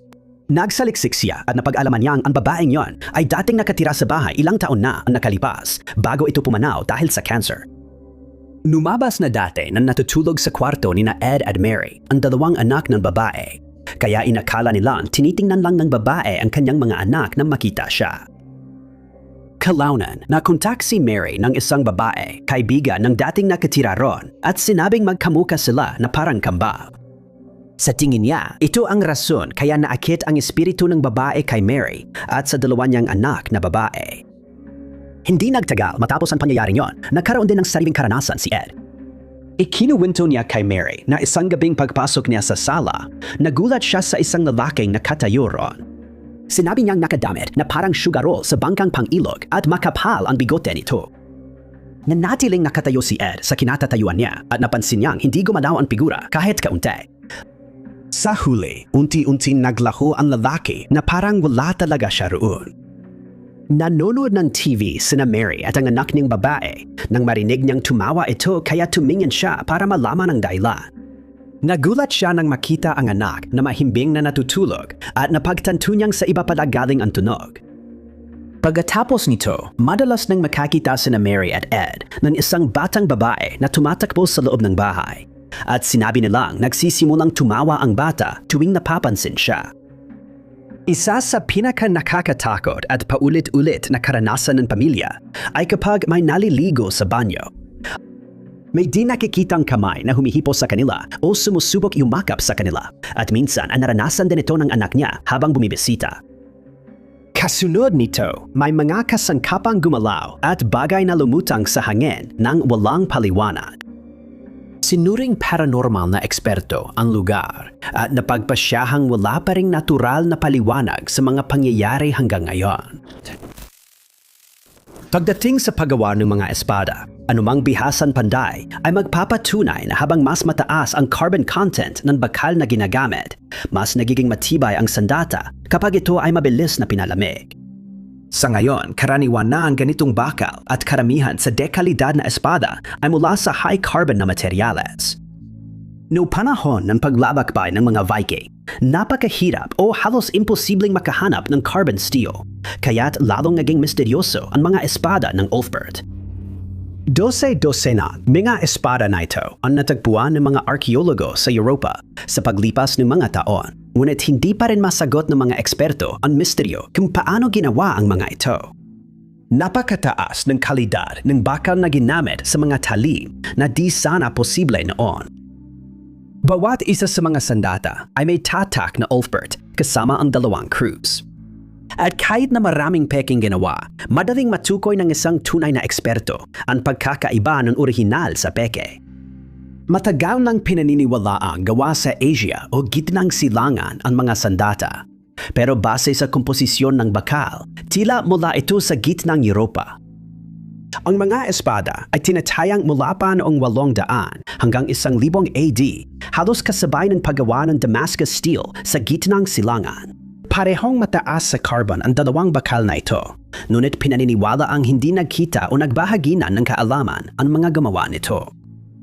Mas mataas ng 3 beses ang carbon content ng mga espada ng Ulfbert kumpara sa ibang talim noong panahong iyan. Mas magaan din ang mga ito kumpara sa karaniwang mga espada noong panahong iyan at magbibigay ng kalamangan sa sinumang mandirigma sa labanan basta't marunong silang gumamit nito ng tama. Dagdag pa, ang kawalan ng slag o iba pang dumi sa mga espada ng Ulfbert ay nagdulot ng kalituhan sa mga historiador. Kinaniniwalaan noon na ang mga proseso para alisin ang slag mula sa bakal ay lumitaw lamang ng Industrial Revolution. Ngunit sa hindi maipaliwanag na paraan, nagawa ng mga Viking na maging bihasa sa kasanayang ito ilang siglo bago pa iyon. Isang beses, sinubukan ni Richard Ferrer, dalubasang panday ng talim, gumawa ng talim gamit ang makabagong teknolohiya at sinabi niyang ito ang pinakakomplikadong nagawa niya. Iminungkahi na ang mga panday na Viking ay alkemista rin dahil nagawa nilang isama ang mga material na may mataas na carbon sa bakal ng kanilang mga espada sa hindi maipaliwanag na paraan. Isang imposibleng bagay noon dahil ang pandayan ay dapat painitin ng hindi bababa sa 3,000 degrees Fahrenheit. Kapag napanday ang mga materyales sa antas ng molekula, nabubuo ang carbide nanotubes na nagpapalakas sa mga espadang ito kaysa sa alinmang iba noong panahong iyan dahil sa dagdag na carbon.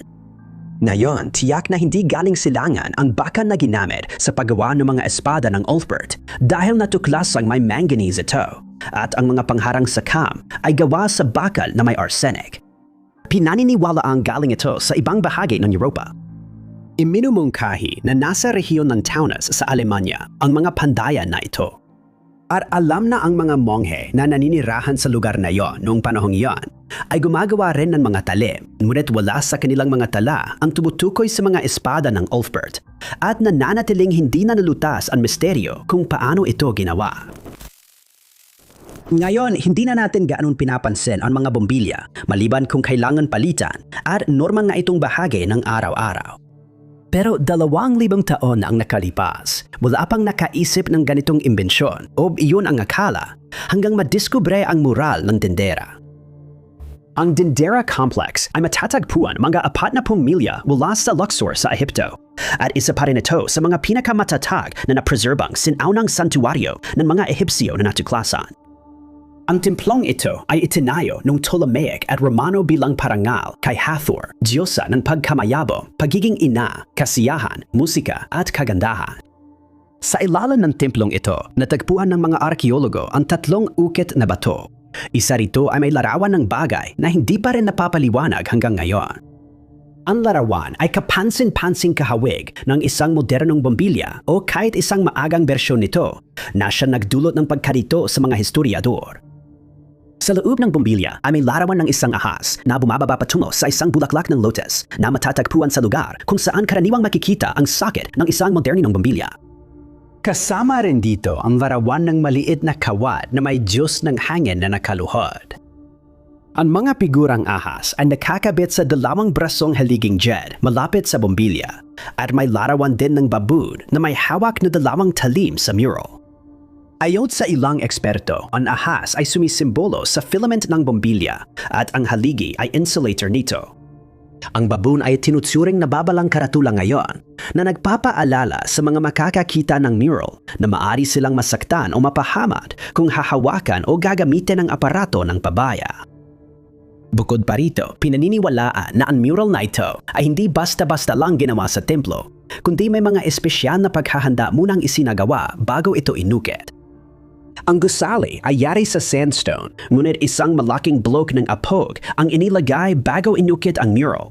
Kaya naniniwala ang mga arkeologo at eksperto na may kaugnayan sa relihiyon ang bombilya.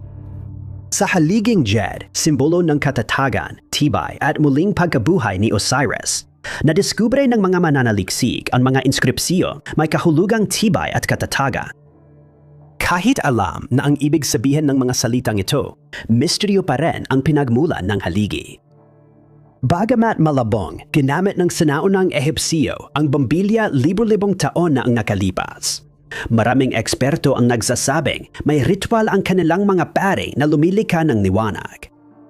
Ayon sa ilang historiador, hindi kailanman nilayon ilarawan ng mural ang bombilya, pero para sa iba, sobrang eksakto ang itsura para maging aksidente lang. Sinasabi nila na aksidenteng natuklasan ng mga sinaunang Ehipsyo ang lihim ng artipisyal na liwanag, ngunit nawala rin ito kalaunan. Ang buhay ng isang tagapagbantay ng parola ng unang bahagi ng ika-20 siglo ay malayo sa buhay ngayon, lalo na kung ang parola ay nasa malayo sa baybayin, gaya ng kaso ng parola ng Eileen Moore na matatagpuan sa Flannan Island sa Scotland. Nung panahong iyon, 3 tagapagbantay ang nagbabantay sa parola sabay-sabay. Salit-salitan silang pumupunta sa isla at nananatili ron ng 6 na linggo, tapos ay 2 linggong pahinga bago bumalik sa susunod na duty. Nagsimula ang misteryo ng Eileen Moore noong Disyembre 26,100 na raan nang pumunta sa isla sina Kapitan James Harvey, ang kanyang mga tauhan, at ang kapalit na tagapagbantay ng parola na si Joseph Moore. Dapat sana siyang ihatid habang sinusundo ang isa sa 3 tagapagbantay na tapos na ang duty. Pero bago sila umalis, kinakabahan na si Harvey. Mula sa malayo, mistulang inabandona ang parola at wala ring naghihintay sa kanila sa baybayin ng isla. Pagdating nila, bumusina si Harvey para tawagin ang tagapagbantay, pero walang sumalubong sa kanila. Pagkatapos, inutusan niya si Moore na magsagwan papunta sa isla at iulat kung ano ang kanyang matatagpuan doon. Pagdating na sa pampang, kinailangan niyang akyatin ang mahabang hanay ng mga batong hagdan papunta sa paanan ng parola, isang bagay na ilang beses niyang nagawa noon. Pero sinabi niya na sa pagkakataong ito, kakaiba ang kanyang naramdaman. Pag-akyat niya sa hagdan, nakaramdam siya ng takot at pagdating sa gusali, nagulat siya nang makitang hindi nakakandado ang pinto. Pagpasok niya sa entrada, napansin niyang wala na sa dating pwesto ang 3 kaputing panlaban sa ulan ng mga tagapagbantay ng parola. Sa kusina, napansin niyang may nakatagilid na upuan at kalahating kinain na pagkain. Para sa kanya, parang may kumakain ng hapunan pero biglang tumayo ng walang malinaw na dahilan kaya natumba ang upuan. Nagulat siya nang makita na hindi na gumagana ang orasan sa kusina. Nakakaiba dahil umaasa dito ang mga tagapagbantay para malaman ang tagal nila ron. Hinalughag ang natitirang bahagi ng parola pero walang bakas ng 3 lalaki ang nakita. Iniulat ito ni Moore kay Harvey na agad nag-utos na hadughugin ang isla. Hinahanap ng kanyang mga tauhan sa buong isla ang mga nawawalang lalaki pero wala silang nakita. Iniulat agad ni Harvey sa punong tanggapan ng Northern Lighthouse Board sa telegrama ang insidente at sinabi niyang mga 2 linggo na nawawala ang 3 tagapagbantay. Idinagdag niya na malamang ay nakaranas sila ng matinding bagyo at tinangay sila ng alon mula sa isla papunta sa dagat at hindi na maling nakita o kaya naman ay nagkaroon ng aksidente habang sinusubukan nilang siguruhing nakapirmi ang isang crane malapit sa bangin. Inutusan niya ang 3 lalaki kasama si Moore na manatili sa isla at panatilihing bukas ang ilaw hanggang dumating si Robert Muirhead, pinuno ng Northern Lighthouse Board. Kilala niya ang 3 lalaki dahil siya ang kumuha sa kanila. Nakatagpo siya ng isang talaan na naglalarawan ng hindi pa nararanasang malalakas na hangin sa isla. Ipinakita rin na ang punong tagapagbant ay di karaniwang tahimik at ang kanyang katulong ay umiiyak. Walang naipaliwanag sa mga ito at hindi pa rin nalulutas ang misteryo ng Eileen Moore. Salamat sa panunood mga kaibigan. Kung nagustuhan mo ang video na ito, siguraduhing pindutin ang like button. Huwag kalimutang mag-subscribe at i-click ang bell para lagi kang updated sa aming uploads. Ako si Top 5 Unknowns. Magkita tayo sa susunod.